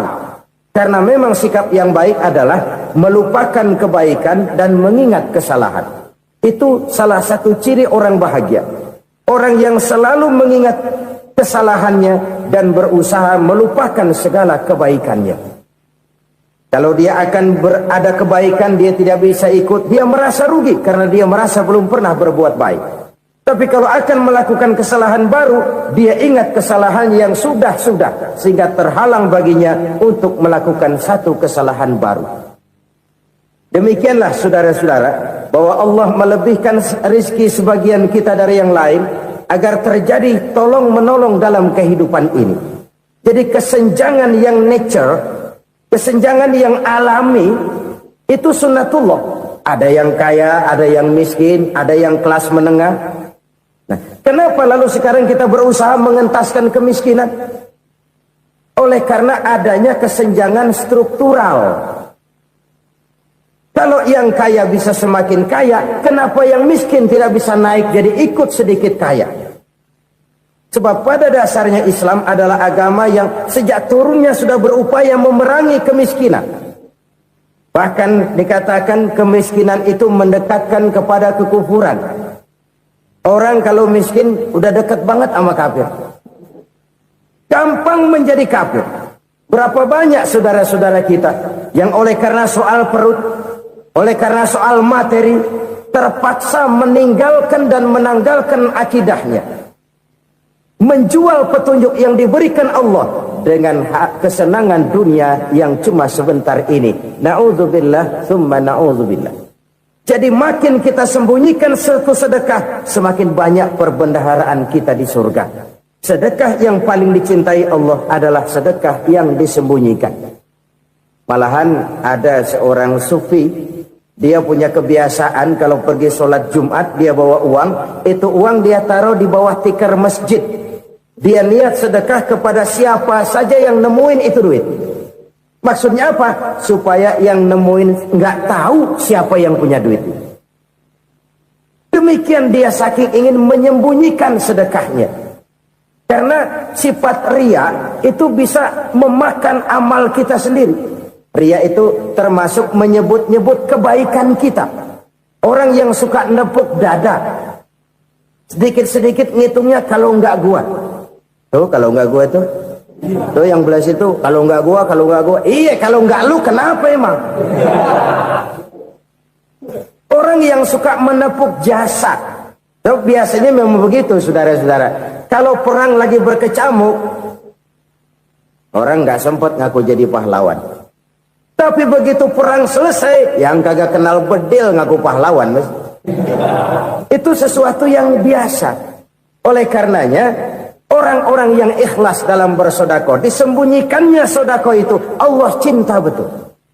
Malahan ada hadis memberikan jaminan, inna sedaqatal mar'il muslimi tazidu fil umri wa tadfa'u mitatas su'i. Sesungguhnya sedekahnya seorang mukmin tazidu fil umri, bisa menambah umur panjang, wa tadfa'u mitatas su'i, dan menyelamatkan manusia dari mati secara su'ul khatimah. Jadi siapa yang kepengen panjang umur, banyaklah sedekah. Yang bosan hidup, pelit terus. Sedekah menambah panjang umur dan menyelamatkan manusia dari mati secara su'ul khatimah. Pak, katanya umur itu nggak bisa ditambah, nggak bisa dikurangin. Kapan? Kalau ajal sudah datang. Fa idza jaa ajaluhum la yastakhiruna sa'atan wa la yastaqdimun. Kalau ajal datang tidak bisa dimajukan, tidak bisa dimundurkan. Itu kalau ajal sudah datang. Tidak bisa lagi umur ditambah dikurangi, sudah datang. Tapi kalau belum datang, itu kan haknya Allah. Mau ditambah, mau dikurangi, hak prerogatif Allah. Sebagai pencipta manusia, Allah maha kuasa dan maha mampu. Sedekah ini menambah panjang umur dan menyelamatkan manusia dari mati secara su'ul khatimah. Itu orang mati kan sama ya, kondisinya mati, nggak nafas. Tapi hakikat mati kan lain-lain. Ada yang mati itu husnul khatimah, baik akhirnya. Misalnya lagi ngaji mati, lagi sholat mati, lagi sedekah mati. Ini yang dinamakan dengan husnul khatimah, baik di akhirnya. Sebaliknya ada yang su'ul khatimah, jelek di akhirnya. Ini yang jadi catatan akhir. Lagi nyekek botol, mampus. Lagi banting kartu, modar. Su'ul khatimah, jelek pada akhirnya. Sedekah menyelamatkan manusia dari mati secara su'ul khatimah. Dan kita semua kepengen mendapat husnul khatimah, jauh dari su'ul khatimah. Oleh sebab itu yang bisa menyelamatkan kita dari penyakit itu antara lain adalah sedekah yang disembunyikan, yang dikerjakan dengan ikhlas karena Allah. Tidak karena kepengen dipuji orang, tidak karena ingin dikatakan orang pemurah, sebab orang dermawan itu orang yang memberi tanpa harus diminta. Kalau masih harus diminta, ya belum dermawan namanya, masih harus diminta. Kalau nggak diminta ya tulus, lolos, polos. Saudara-saudara kaum muslimin rahimakumullah. Harta adalah amanat dan akan kita pertanggungjawabkan. Allah melebihkan rizki sebagian kita dari yang lain agar kita saling tolong menolong, bantu membantu.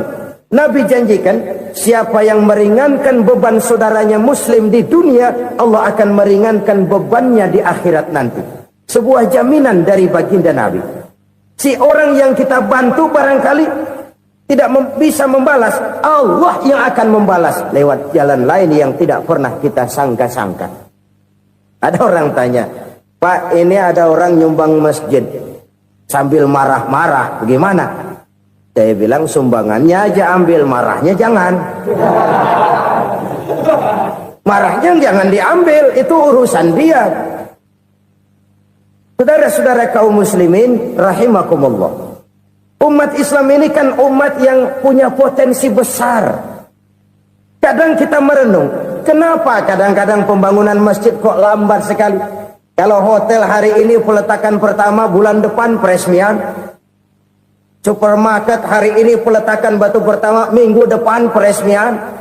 Tapi kalau sudah yang namanya masjid, kadang-kadang peletakan batu pertama sekaligus jadi batu terakhir. 3 tahun, 4 tahun, campur nebar jalak di jalanan, duit dijaring kayak ikan sepat. Apa tidak ada orang Islam yang kaya? Banyak. Apa tidak ada pengusaha muslim yang jadi konglomerat? Ada. Lalu yang belum banyak itu yang komit terhadap nilai-nilai agamanya. Akhirnya kita jatuh jadi umat yang lemah. Belum ada pengusaha konglomerat muslim buka pabrik supermi cap bedug misalnya umpamanya atau pabrik kecap cap sorban supaya identitas keislamannya sedikit kelihatan. Kita jatuh jadi umat yang lemah karena potensi tidak terinventarisir dengan baik. Kita ini ibarat kompor yang cuma matengin nasi orang lain. Potensi kita dimanfaatkan oleh orang lain. Ukhuwah Islamiyah kita baru terbatas kepada silaturahmi. Ukhuwah di bidang ekonomi kita lemah. Ukhuwah di bidang kebudayaan kita lemah. Apalagi ukhuwah di bidang politik kita lebih rapuh lagi. Padahal ukhuwah itu adalah totalitas kehidupan manusia. Menyangkut ipoleksos bud. Memerlukan nilai-nilai ukhuwah. Jadi oleh karena itu mari kita menyadari. Di dalam harta kita, walaupun kita yang cari, pergi pagi, pulang sore, peras keringat, banting tulang, di sana ada harta anak yatim. Di sana ada hak masjid. Di sana ada hak pesantren. Di sana ada hak jihad. Berbahagialah seseorang apabila dia oleh Allah dijadikan keran. Keran itu menyimpan air, tapi tidak untuk dirinya, tapi disalurkannya kepada mereka yang memang memerlukannya. Saudara-saudara kaum muslimin rahimakumullah, ini yang pertama. Jadi perbendaharaan surga adalah menyembunyikan sedekah. Orang lain nggak tahu, kita pun nggak pernah ngitung-ngitung. Kita anggap lewat begitu saja, padahal itu deposit akhirat. Satu. Yang kedua, perbendaharaan surga itu apa? Wa kitmanul musibah, menyembunyikan kesulitan. Kadang orang takut menghadapi kesulitan. Tapi makin kita merenung, hidup ini kan sebenarnya urusan. Takut sama urusan ya jangan hidup. Tandanya orang hidup itu kalau punya urusan. Urusan melupakan problem. Problem sering menimbulkan kesulitan. Kesulitan bukan untuk ditakuti, tapi untuk diatasi dan dicarikan jalan keluarnya. Siapa sih orangnya yang nggak pernah sulit-sulit? Makin tinggi status sosialnya, makin gede urusannya. Makin tinggi kualitas imannya, makin berat tingkat kesulitannya. Cuma memang yang namanya enak itu seperti pelangi. Biang lala itu nggak pernah di atas kepala kita, di atas kepala orang melulu. Lu sih enak lu, kata kita. Dia juga bilang, yang enak kan lu. Pelangi itu nggak pernah di atas kepala kita. Kata tukang beca, aduh enak ya naik Mercy. Kata tukang beca, apa yang di dalam mobil Mercy? Aduh enak bener tukang beca, di jok ngeringkuk ngorok pules bener. Saya kamar pakai AC, sejuk, tempat tidur sutra, empuk, alga, spring bed, gula kulik, nggak bisa pulas kalau belum minum Valium, belum tidur. Enak bener tukang beca, di jok ngorok nggak tahu wetan kulon. Si tukang beca bilang yang di Mercy enak, yang di Mercy bilang tukang beca enak. Inilah enak, nggak pernah di atas kepala kita, di atas kepala orang lain melulu enak itu. Nah, saudara-saudara, yang merupakan perbendaharaan surga itu orang yang bisa menyembunyikan kesulitan, baik pribadi ataupun rumah tangga. Nih terutama rumah tangga yang jadi soalnya. Kadang-kadang kita ini kalau senang, sebaliknya kalau senang kita diam, kalem aja, cuek. Banyak banget duit kita, bawaan diam aja udah. Malah ketemu orang takut. Tapi begitu susah, sekampung tahu. Padahal Nabi mengajarkan perbendaharaan surga itu menyembunyikan musibah, menyembunyikan kesulitan. Kalau enak, cerita sama orang-orang. Kalau nggak enak, rasain sendiri, tekan sendiri, atasin sendiri. Kita kan sebaliknya. Tenang kita diam, asal lagi susah, paling tidak kita nyari teman buat cerita kesusahan. Siapa orangnya yang nggak pernah susah? Cuma soalnya bagaimana kita mengatasi kesusahan itu sendiri. Begitu juga misalnya kalau orang sudah berumah tangga, itu orang tuanya harus menjadi tempat dia cerita yang enak-enak saja.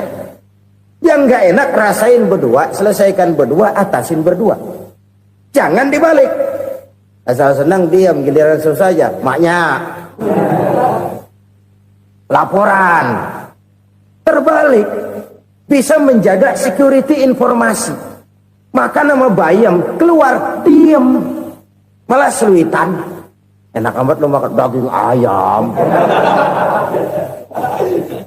Security informasi. Saudara-saudara kaum muslimin rahimakumullah. Ujian yang terberat itu yang pernah diberikan kepada para nabi, para rasul, para aulia, para ulama. Makin tinggi keimanan, makin berat bentuk kesulitan. Ayo saya kemukakan satu contoh saja. Ada seorang nabi yang kaya, nabi kaya, namanya Nabi Ayub. Iblis kalau orang begini kan keki, ibadahnya rajin, kaya. Nih yang kayak begini susah digodain. Kalau ibadahnya rajin, miskin, kali bisa disogok. Sini imannya mantap, ibadahnya rajin, kaya, nabi lagi. Oh, tapi namanya iblis nggak kurang akal. Laporan, Tuhan, kenapa iblis? Ya ini bahasa saya, bahasa Qurannya sih nggak gitu. Itu hambamu yang namanya Ayub, dia rajin ibadah cuma karena dikasih kaya aja. Coba kasih miskin dia, berhenti dia sembahyang. Ah, kamu bisa aja. Saya tahu Ayub itu hambaku yang ikhlas. Saya buktiin Tuhan, silahkan. Dibuktiin lah, iblis turun ke alamin. Yang mula-mula dia lakukan, dia rusak sawah ladang Nabi Ayub. Dia binasakan binatang ternak Nabi Ayub. Sehingga dalam waktu singkat, jatuhlah Nabi Ayub dari orang paling kaya, jadi orang paling miskin. Beliau masih ibadah di mihrab dalam masjid. Datang iblis. Saudara Ayub, ya. Lagi ngapain? Ibadah. Nyembah Allah, nyembah Allah. Oh, percuma. Kenapa? Tuhan yang ente sembah nih, dia udah bikin miskin ente. Sawah ladang ente hancur lebur, binatang ternak binasa. Sekarang ente jadi orang paling miskin. Ngapain nyembah Tuhan kayak begitu? Tekor. Udah berhenti dah ibadah, berhenti ibadah. Ini iblis sama Tuhan laporannya lain, yang dikerjakan kepada Nabi Ayub juga lain. Benar begitu iblis kata Nabi Ayub? Iya, sawah ladang saya habis, buras. Binatang ternak saya binasa, binasa. Saya miskin, bangpak. Apa jawab Nabi Ayub? Bukan innalillahi, ini hebat. Alhamdulillahillazi a'tani wa akhza minni. Segala puji bagi Allah yang telah memberikan harta kepada saya dan sekarang mengambilnya lagi. Alhamdulillah. Allah yang ngasih, Allah yang ambil. Itu mah urusan Allah. Iblis cuman ibadah jalan terus, sujud lagi Nabi Ayub. Iblis seleher gondok banget. Dasar Nabi nggak mempan dia apa-apain. Miskin malah alhamdulillah. Allah yang ngasih, Allah yang ngambil. Jadi kalau kita tidak komit, kita tidak terikat kepada kaya, miskin, senang, susah, apa yang bisa bikin kita susah? Jadikan kekayaan, kemiskinan, jadikan senang, susah sebagai anak buah yang bisa kita atur. Jangan kekayaan ngatur kita, jangan kemiskinan ngatur kita. Kita yang harus mengatur mereka. Senang, susah, kaya, miskin, bahagia, sengsara, jadikan itu anak buah yang bisa kita atur. Kalau sekarang kita kaya, lain saat boleh jadi kita miskin, semiskin-miskinnya. Allah yang ngasih, Allah yang ngambil. Tenaga mana yang bisa menghalangi? Ibadah jalan terus. Iblis makin gondok. Dasar nabi loh. Akhirnya apa? Nabi Ayub dikerjain, diberikan penyakit. Demikian fatal penyakitnya. Bayangin, udah miskin, sakit. Masya Allah. Miskin, sakit. Sakitnya nggak lama, kira-kira 16 tahun. Istrinya 3, 2 mental minta ceraiin. Ngerawatin laki bengek begini. Senang belum tentu, susah udah pasti nih. Cerai aja, cerai dah. Cerai. Tinggal satu Siti Rahmah yang setia menemani beliau. Sesetia-setianya hati perempuan. Satu saat Siti Rahmah bilang, "Bang, iya, abang kan Nabi, Bang. Lalu, namanya Nabi kan doanya jarang meleset, Bang. Maksud kamu minta kenapa sih sama Tuhan biar abang sembuh baik dah, Bang?" Siti Rahmah, "Iya. Saya sakit berapa tahun sih dah? 16 tahun, Bang. Sebelum ini saya sehat berapa tahun? Ya kira-kira 60 tahun, Bang. Nah, coba ente banding-bandingin, Rahmah. Saya dikasih sehat 60 tahun, dikasih sakit 16 tahun. Sudah nggak sabar mau doa kepada Allah minta sembuh. Saya malu kepada Allah. Diuji dengan yang luar biasa seperti ini, tidak mengganggu stabilitas kehambaannya. Dia tetap menghamba kepada Allah Subhanahu wa ta'ala. Saudara-saudara kaum muslimin rahimakumullah. Kunci menghadapi kesulitan itu apa? Allah jelaskan dalam satu ayat, wa basyiris sabirin alladzina iza asabathum musibah qalu inna lillahi wa inna ilaihi raji'un. Gembirakan orang-orang yang sabar. Siapa mereka itu? Yang apabila mendapat musibah mereka kembali kepada keyakinan dasar. Segalanya dari Allah dan segalanya akan kembali kepada Allah. Ini konsepsi dasar dari sikap muslim dalam menghadapi berbagai kesulitan. Segalanya dari Allah, segalanya akan kembali kepada Allah. Kalau ini sudah kondisi dasarnya, maka kita akan lapang menghadapi kenyataan bagaimanapun pahitnya. Apakah itu namanya miskin, apakah itu namanya sakit, bahkan maut sekalipun. Maut sekalipun. Segalanya dari Allah, segalanya akan kembali kepada Allah. Ini sikap hidup, bukan sekedar ucapan. Kita kadang-kadang menjadikannya sebagai ucapan. Mulutnya sehingga berhenti, innalillahi wa inna ilaihi raji'un, tapi nangisnya terus gerung-gerungan. Bukan itu, ini kesadaran moral. Kalau segalanya dari Allah, segalanya kembali kepada Allah, kan sebenarnya cuma nunggu giliran. Hari ini saya nyembayangin dia, entah hari apa saya disembayangin orang. Hari ini saya antar dia ke kubur, entah hari apa orang nganterin saya ke kubur. Hari ini saya tahlilkan dia, entah nanti kapan orang tahlilkan saya. Segalanya dari Allah, segalanya akan kembali juga kepada Allah. Oleh sebab itu saudara-saudara, kesulitan bukan untuk ditakuti. Kesulitan justru untuk diatasi, dicarikan jalan keluarnya. Dan tidak ada orang yang tidak pernah mendapat kesulitan. Tidak ada. Semakin tinggi status sosial, semakin tinggi kualitas keimanan, semakin besar juga tingkat kesulitan. Hanya saja bagaimana cara kita mengatasinya. Dan Al-Quran menyatakan, inna ma'al usri yusra. Di balik kesulitan itu pasti ada kemudahan. Roda itu berputar. Karena itu Rasulullah sallallahu alaihi wasallam mengingatkan kepada kita, ta'arraf ila Allah fir raha ya'rifka fis syiddah. Ingatlah kepada Allah di waktu kamu senang, supaya Allah ingat kepada kamu di waktu kamu susah. Kalau waktu senang kita ingat kepada Allah, kita susah, Allah tidak akan meninggalkan kita. Tapi kalau waktu senang kita jauh dari Allah, sujud tidak sempat, dengan masjid jauh, ketika senang kita lupakan Allah. Nanti begitu kita susah, Allah lupakan kita. Dan itu menyakitkan. Oleh karena itu orang-orang tua kita dulu bilang, kalau lagi sehat ingat-ingat lu bakal sakit nanti. Kalau lagi kaya ingat-ingat satu saat kita bakal jatuh miskin. Bahkan kalau lagi muda, ingat-ingat kita bakal tua. Dan yang terpenting, kalau lagi hidup, ingat-ingat kita bakal mati. Saudara-saudara kaum muslimin rahimakumullah. Jadi yang kedua yang merupakan perbendaharaan surga, menyembunyikan musibah. Saudara kaum muslimin rahimakumullah. Harta adalah amanat dan akan kita pertanggungjawabkan. Allah melebihkan rezeki sebagian kita dari yang lain agar kita saling tolong menolong, bantu membantu. Nabi janjikan, siapa yang meringankan beban saudaranya muslim di dunia, Allah akan meringankan bebannya di akhirat nanti. Sebuah jaminan dari baginda Nabi. Si orang yang kita bantu barangkali tidak bisa membalas, Allah yang akan membalas lewat jalan lain yang tidak pernah kita sangka-sangka.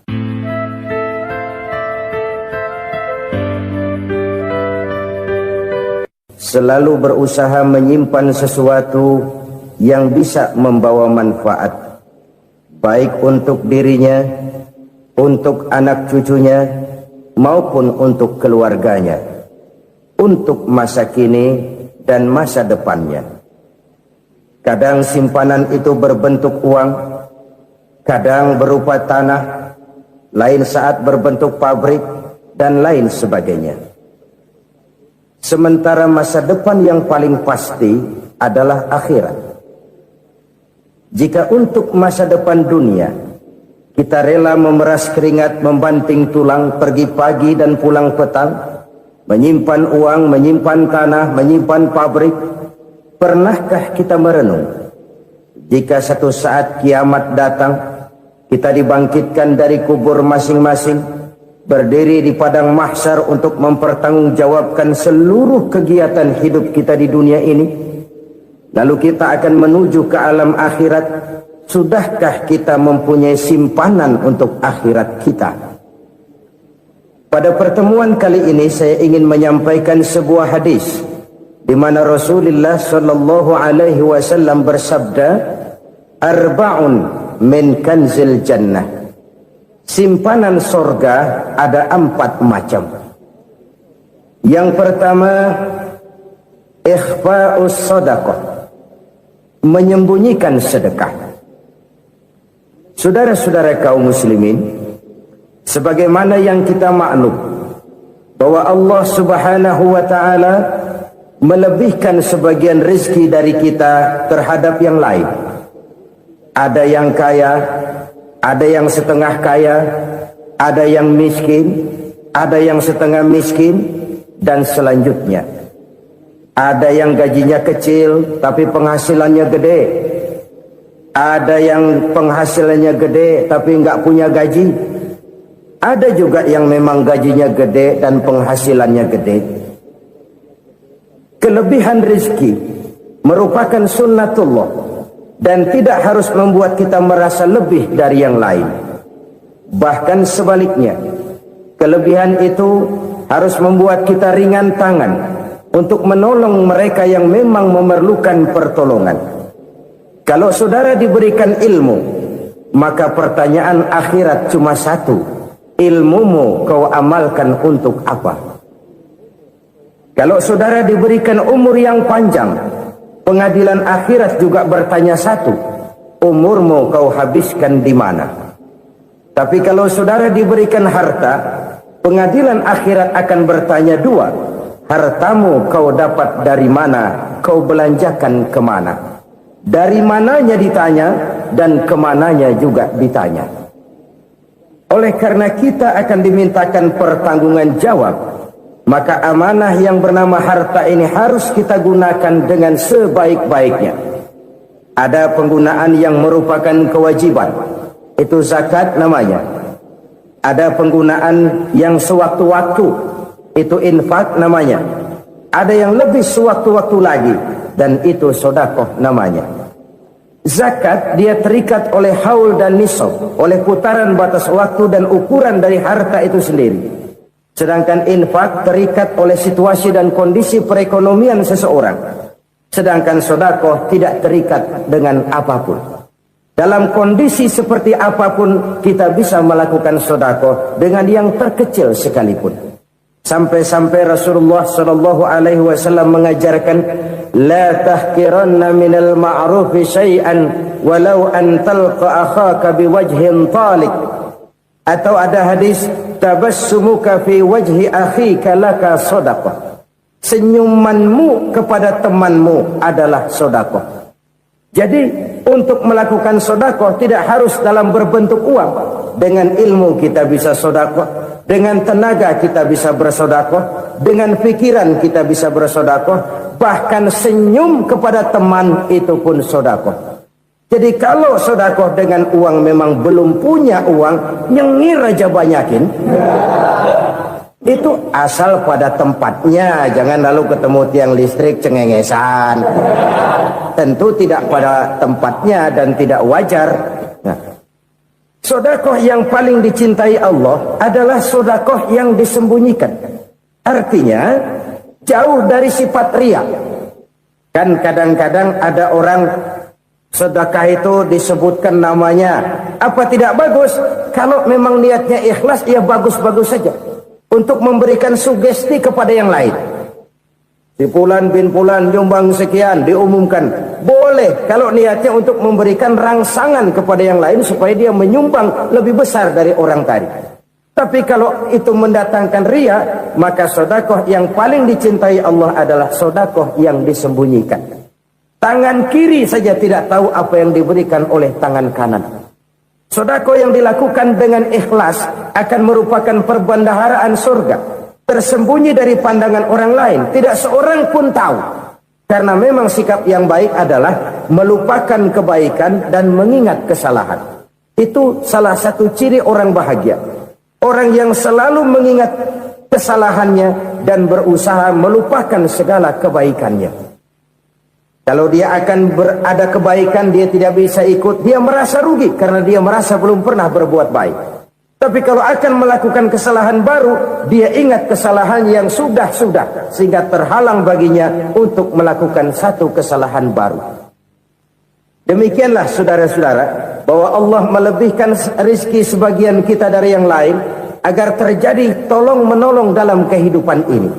Jadi kesenjangan yang nature, kesenjangan yang alami, itu sunnatullah. Ada yang kaya, ada yang miskin, ada yang kelas menengah. Nah, kenapa lalu sekarang kita berusaha mengentaskan kemiskinan? Oleh karena adanya kesenjangan struktural. Kalau yang kaya bisa semakin kaya, kenapa yang miskin tidak bisa naik jadi ikut sedikit kaya? Sebab pada dasarnya Islam adalah agama yang sejak turunnya sudah berupaya memerangi kemiskinan. Bahkan dikatakan kemiskinan itu mendekatkan kepada kekufuran. Orang kalau miskin udah dekat banget sama kafir. Gampang menjadi kafir. Berapa banyak saudara-saudara kita yang oleh karena soal perut, oleh karena soal materi, terpaksa meninggalkan dan menanggalkan akidahnya.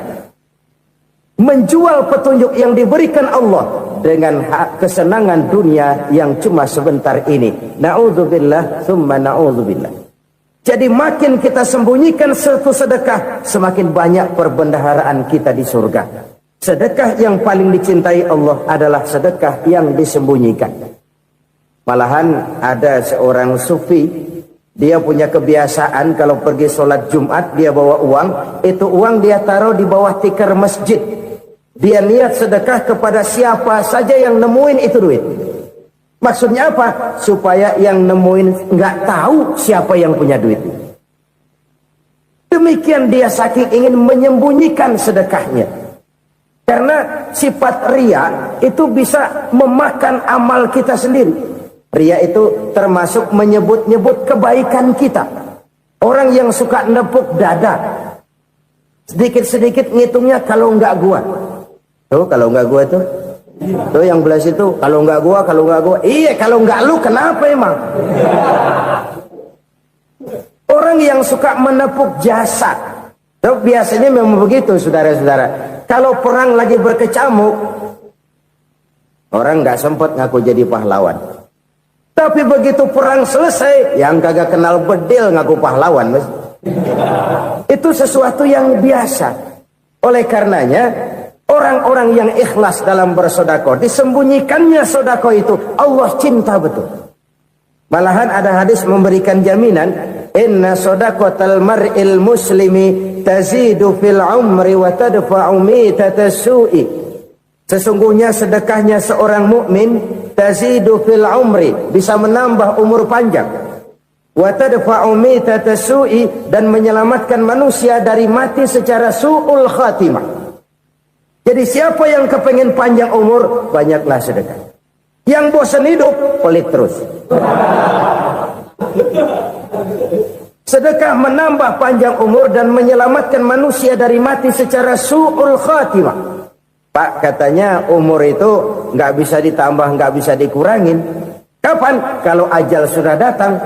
Fa idza jaa ajaluhum la yastakhiruna sa'atan wa la yastaqdimun. Kalau ajal datang tidak bisa dimajukan, tidak bisa dimundurkan. Itu kalau ajal sudah datang. Tidak bisa lagi umur ditambah dikurangi, sudah datang. Tapi kalau belum datang, itu kan haknya Allah. Mau ditambah, mau dikurangi, hak prerogatif Allah. Sebagai pencipta manusia, Allah Maha Kuasa dan Maha Mampu. Sedekah ini menambah panjang umur dan menyelamatkan manusia dari mati secara su'ul khatimah. Itu orang mati kan sama ya, kondisinya mati, nggak nafas. Tapi hakikat mati kan lain-lain. Ada yang mati itu husnul khatimah, baik akhirnya. Misalnya lagi ngaji mati, lagi sholat mati, lagi sedekah mati. Ini yang dinamakan dengan husnul khatimah, baik di akhirnya. Sebaliknya ada yang su'ul khatimah, jelek di akhirnya. Ini yang jadi catatan akhir. Lagi nyekek botol, mampus. Lagi banting kartu, modar. Su'ul khatimah, jelek pada akhirnya. Sedekah menyelamatkan manusia dari mati secara su'ul khatimah. Dan kita semua kepengen mendapat husnul khatimah, jauh dari su'ul khatimah. Oleh sebab itu yang bisa menyelamatkan kita dari penyakit itu antara lain adalah sedekah yang disembunyikan, yang dikerjakan dengan ikhlas karena Allah, tidak karena kepengen dipuji orang, tidak karena ingin dikatakan orang pemurah. Sebab orang dermawan itu orang yang memberi tanpa harus diminta. Kalau masih harus diminta, ya belum dermawan namanya, masih harus diminta. Kalau nggak diminta ya tulus, lolos, polos. Saudara-saudara kaum muslimin rahimakumullah, harta adalah amanat dan akan kita pertanggungjawabkan. Allah melebihkan rizki sebagian kita dari yang lain agar kita saling tolong menolong, bantu membantu. Nabi janjikan, siapa yang meringankan beban saudaranya muslim di dunia, Allah akan meringankan bebannya di akhirat nanti. Sebuah jaminan dari baginda Nabi. Si orang yang kita bantu barangkali tidak bisa membalas, Allah yang akan membalas lewat jalan lain yang tidak pernah kita sangka-sangka. Ada orang tanya, Pak, ini ada orang nyumbang masjid sambil marah-marah, bagaimana? Saya bilang sumbangannya aja ambil, marahnya jangan. Marahnya jangan diambil, itu urusan dia. Saudara-saudara kaum muslimin rahimakumullah, umat Islam ini kan umat yang punya potensi besar. Kadang kita merenung, kenapa kadang-kadang pembangunan masjid kok lambat sekali? Kalau hotel hari ini peletakan pertama, bulan depan peresmian. Supermarket hari ini peletakan batu pertama, minggu depan peresmian. Tapi kalau sudah yang namanya masjid, kadang-kadang peletakan batu pertama sekaligus jadi batu terakhir. 3 tahun, 4 tahun, campur nebar jalak di jalanan, duit dijaring kayak ikan sepat. Apa tidak ada orang Islam yang kaya? Banyak. Apa tidak ada pengusaha muslim yang jadi konglomerat? Ada. Lalu yang belum banyak itu yang komit terhadap nilai-nilai agamanya. Akhirnya kita jatuh jadi umat yang lemah. Belum ada pengusaha konglomerat muslim buka pabrik supermi cap beduk misalnya umpamanya atau pabrik kecap cap sorban supaya identitas keislamannya sedikit kelihatan. Kita jatuh jadi umat yang lemah karena potensi tidak terinventarisir dengan baik. Kita ini ibarat kompor yang cuma matengin nasi orang lain. Potensi kita dimanfaatkan oleh orang lain. Ukhuwah Islamiyah kita baru terbatas kepada silaturahmi. Ukhuwah di bidang ekonomi kita lemah, ukhuwah di bidang kebudayaan kita lemah, apalagi ukhuwah di bidang politik kita lebih rapuh lagi. Padahal ukhuwah itu adalah totalitas kehidupan manusia, menyangkut ipolexosbud, memerlukan nilai-nilai ukhuwah. Jadi oleh karena itu mari kita menyadari di dalam harta kita, walaupun kita yang cari pergi pagi pulang sore peras keringat banting tulang, di sana ada harta anak yatim, di sana ada hak masjid, di sana ada hak pesantren, di sana ada hak jihad. Berbahagialah seseorang apabila dia oleh Allah dijadikan keran itu menyimpan air, tapi tidak untuk dirinya, tapi disalurkannya kepada mereka yang memang memerlukannya. Saudara-saudara kaum muslimin rahimakumullah, ini yang pertama. Jadi perbendaharaan surga adalah menyembunyikan sedekah. Orang lain nggak tahu, kita pun nggak pernah ngitung-ngitung. Kita anggap lewat begitu saja, padahal itu deposit akhirat. Satu. Yang kedua, perbendaharaan surga itu apa? Wa kitmanul musibah, menyembunyikan kesulitan. Kadang orang takut menghadapi kesulitan, tapi makin kita merenung, hidup ini kan sebenarnya urusan. Takut sama urusan ya jangan hidup. Tandanya orang hidup itu kalau punya urusan. Urusan melupakan problem, problem sering menimbulkan kesulitan. Kesulitan bukan untuk ditakuti, tapi untuk diatasi dan dicarikan jalan keluarnya.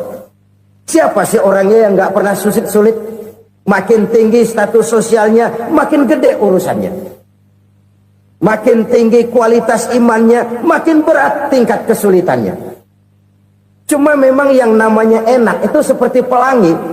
Biang lala itu nggak pernah di atas kepala kita, di atas kepala orang melulu. Lo sih enak lo, kata kita. Dia juga bilang yang enak kan lo. Pelangi itu nggak pernah di atas kepala kita. Kata tukang beca, aduh enak ya naik Mercy. Kata tukang beca, apa yang di dalam mobil Mercy? Aduh enak bener tukang beca, di jok ngeringkuk ngorok pulas bener. Saya kamar pakai AC sejuk, tempat tidur sutra empuk, alga spring bed, kulak kulik nggak bisa pulas kalau belum minum Valium, belum tidur. Enak bener tukang beca, di jok ngorok nggak tahu wetan kulon. Si tukang beca bilang yang di Mercy enak, yang di Mercy bilang tukang beca enak. Inilah enak, nggak pernah di atas kepala kita, di atas kepala orang lain melulu enak itu. Nah saudara-saudara, yang merupakan perbendaharaan surga itu orang yang bisa menyembunyikan kesulitan, baik pribadi ataupun rumah tangga. Nih terutama rumah tangga yang jadi soalnya. Kadang-kadang kita ini kalau senang, sebaliknya kalau senang kita diam, kalem aja, cuek. Banyak banget duit kita bawaan, diam aja udah. Malah ketemu orang takut. Tapi begitu susah, sekampung tahu. Padahal Nabi mengajarkan perbendaharaan surga itu menyembunyikan musibah, menyembunyikan kesulitan. Kalau enak, cerita sama orang-orang. Kalau nggak enak, rasain sendiri, tekan sendiri, atasin sendiri. Kita kan sebaliknya, tenang kita diam, asal lagi susah, paling tidak kita nyari teman buat cerita kesusahan. Siapa orangnya yang nggak pernah susah?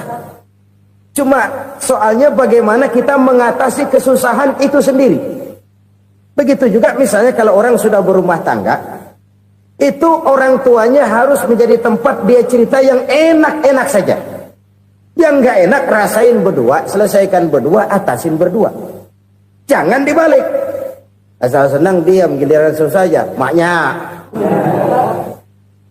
laporan. Terbalik.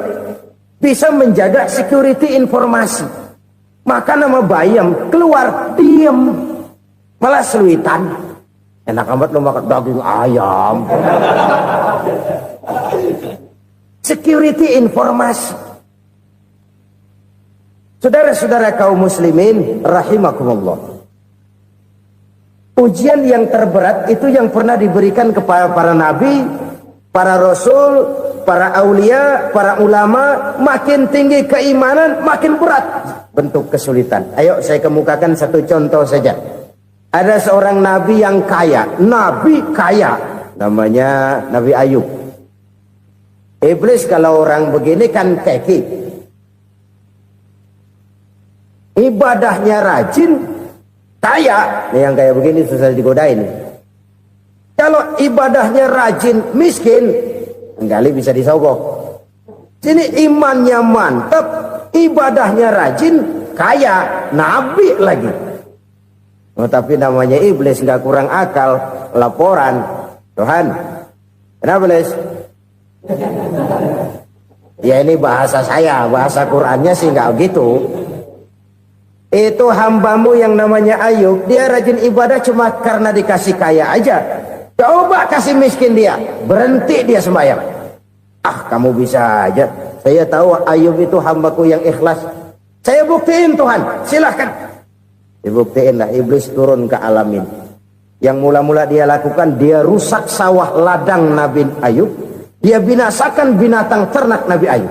Sehingga dalam waktu singkat, jatuhlah Nabi Ayub dari orang paling kaya jadi orang paling miskin. Beliau masih ibadah di mihrab dalam masjid. Datang iblis. Saudara Ayub, ya, lagi ngapain? Ibadah. Nyembah Allah, nyembah Allah. Oh, percuma. Kenapa? Tuhan yang ente sembah nih, dia udah bikin miskin ente. Sawah ladang ente hancur lebur, binatang ternak binasa. Sekarang ente jadi orang paling miskin. Ngapain nyembah Tuhan kayak begitu? Tekor. Udah berhenti dah ibadah, berhenti ibadah. Ini iblis sama Tuhan lapornya lain, yang dikerjakan kepada Nabi Ayub juga lain. Benar begitu iblis, kata Nabi Ayub. Iya, sawah ladang saya habis, buras. Binatang ternak saya binasa, binasa. Saya miskin, bangpak. Apa jawab Nabi Ayub? Bukan innalillahi, ya, ini hebat. Alhamdulillahillazi a'tani wa akhza minni. Segala puji bagi Allah yang telah memberikan harta kepada saya dan sekarang mengambilnya lagi. Alhamdulillah. Allah yang ngasih, Allah yang ambil. Itu mah urusan Allah. Iblis cuman ibadah jalan terus, sujud lagi Nabi Ayub. Iblis seleher gondok banget. Dasar Nabi nggak mempan dia apa-apain. Miskin malah alhamdulillah. Allah yang ngasih, Allah yang ambil. Jadi kalau kita tidak komit, kita tidak terikat kepada kaya, miskin, senang, susah, apa yang bisa bikin kita susah? Jadikan kekayaan, kemiskinan, jadikan senang, susah sebagai anak buah yang bisa kita atur. Jangan kekayaan ngatur kita, jangan kemiskinan ngatur kita. Kita yang harus mengatur mereka. Senang, susah, kaya, miskin, bahagia, sengsara, jadikan itu anak buah yang bisa kita atur. Kalau sekarang kita kaya, lain saat boleh jadi kita miskin, semiskin-miskinnya. Allah yang ngasih, Allah yang ambil. Tenaga mana yang bisa menghalangi? Ibadah jalan terus. Iblis makin gondok. Dasar Nabi loh. Akhirnya apa? Nabi Ayub dikerjain, diberikan penyakit. Demikian fatal penyakitnya. Bayangin, udah miskin sakit. Masya Allah. Miskin sakit. Sakitnya nggak lama, kira-kira 16 tahun. Istrinya 3, 2 mental minta ceraiin. Ngerawatin laki bengek begini. Senang belum tentu, susah udah pasti nih. Cerai aja, cerai dah. Cerai. Tinggal satu Siti Rahmah yang setia menemani beliau. Sesetia-setianya hati perempuan. Satu saat Siti Rahmah bilang, Bang, Ya, abang kan nabi bang. Lalu namanya nabi kan doanya jarang meleset bang. Maksud kamu minta kenapa sih sama Tuhan biar abang sembuh baik dah bang? Itu Rahmah. Iya. Saya sakit berapa tahun sih dah? 16 tahun bang. Sebelum ini saya sehat berapa tahun? Ya kira-kira 60 tahun bang. Nah coba ente banding-bandingin Rahmah. Saya dikasih sehat 60 tahun. Dikasih sakit 16 tahun. Sudah nggak sabar. Mau doa kepada Allah minta sembuh. Saya malu. Malu kepada Allah. Diuji dengan yang luar biasa seperti ini, tidak mengganggu stabilitas kehambaannya. Dia tetap menghamba kepada Allah Subhanahu wa ta'ala. Saudara-saudara kaum muslimin rahimakumullah. Kunci menghadapi kesulitan itu apa? Allah jelaskan dalam satu ayat, wa basyiris sabirin alladzina iza asabathum musibah qalu inna lillahi wa inna ilaihi raji'un. Gembirakan orang-orang yang sabar. Siapa mereka itu? Yang apabila mendapat musibah mereka kembali kepada keyakinan dasar segalanya dari Allah dan segalanya akan kembali kepada Allah. Ini konsepsi dasar dari sikap muslim dalam menghadapi berbagai kesulitan. Segalanya dari Allah, segalanya akan kembali kepada Allah. Kalau ini sudah kondisi dasarnya, maka kita akan lapang menghadapi kenyataan bagaimanapun pahitnya. Apakah itu namanya miskin? Apakah itu namanya sakit, bahkan maut sekalipun, segalanya dari Allah, segalanya akan kembali kepada Allah. Ini sikap hidup, bukan sekedar ucapan. Kita kadang-kadang menjadikannya sebagai ucapan, mulutnya sehingga berhenti, innalillahi wa inna ilaihi raji'un, tapi nangisnya terus gerung-gerungan. Bukan itu, ini kesadaran moral. Kalau segalanya dari Allah, segalanya kembali kepada Allah, kan sebenarnya cuma nunggu giliran. Hari ini saya nyembayangin dia, entah hari apa saya disembayangin orang. Hari ini saya antar dia ke kubur, entah hari apa orang nganterin saya ke kubur. Hari ini saya tahlilkan dia, entah nanti kapan orang tahlilkan saya. Segalanya dari Allah, segalanya akan kembali juga kepada Allah. Oleh sebab itu saudara-saudara, kesulitan bukan untuk ditakuti. Kesulitan justru untuk diatasi, dicarikan jalan keluarnya. Dan tidak ada orang yang tidak pernah mendapat kesulitan. Tidak ada. Semakin tinggi status sosial, semakin tinggi kualitas keimanan, semakin besar juga tingkat kesulitan. Hanya saja bagaimana cara kita mengatasinya. Dan Al-Quran menyatakan, inna ma'al usri yusra. Di balik kesulitan itu pasti ada kemudahan. Roda itu berputar. Karena itu Rasulullah sallallahu alaihi wasallam mengingatkan kepada kita, ta'arraf ila Allah fir raha ya'rifka fis syiddah. Ingatlah kepada Allah di waktu kamu senang, supaya Allah ingat kepada kamu di waktu kamu susah. Kalau waktu senang kita ingat kepada Allah, kita susah, Allah tidak akan meninggalkan kita. Tapi kalau waktu senang kita jauh dari Allah, sujud tidak sempat, dengan masjid jauh, ketika senang kita lupakan Allah. Nanti begitu kita susah, Allah lupakan kita. Dan itu menyakitkan. Oleh karena itu orang-orang tua kita dulu bilang, kalau lagi sehat ingat-ingat lu bakal sakit nanti. Kalau lagi kaya ingat-ingat satu saat kita bakal jatuh miskin. Bahkan kalau lagi muda ingat-ingat kita bakal tua. Dan yang terpenting, kalau lagi hidup ingat-ingat kita bakal mati. Saudara-saudara kaum muslimin rahimakumullah. Jadi yang kedua yang merupakan perbendaharaan surga, menyembunyikan musibah. Saudara-saudara kaum muslimin rahimakumullah. Hal ketiga yang merupakan perbendaharaan surga adalah wasilatur rahmi. Orang yang suka bersilaturahmi. Sebagaimana yang kita maklum bahwa manusia adalah makhluk yang disebut zon politika. Makhluk sosial yang tidak mungkin hidup sendiri-sendiri. Betapa dan siapapun kita memerlukan orang lain. Bodoh betul manusia kalau tinggal di tengah masyarakat tapi tidak mau bermasyarakat. Merasa hebat sendiri, pintar sendiri, gagah sendiri, kaya sendiri. Mungkin kalau mati juga ngubur sendiri. Jangankan kita di sini, Di surga saja Nabi Adam waktu sendirian bengong melulu, mondar mandir. Allah tegur dam sepi dam. Ya ini kalau bahasa saya. Iya Tuhan sepi.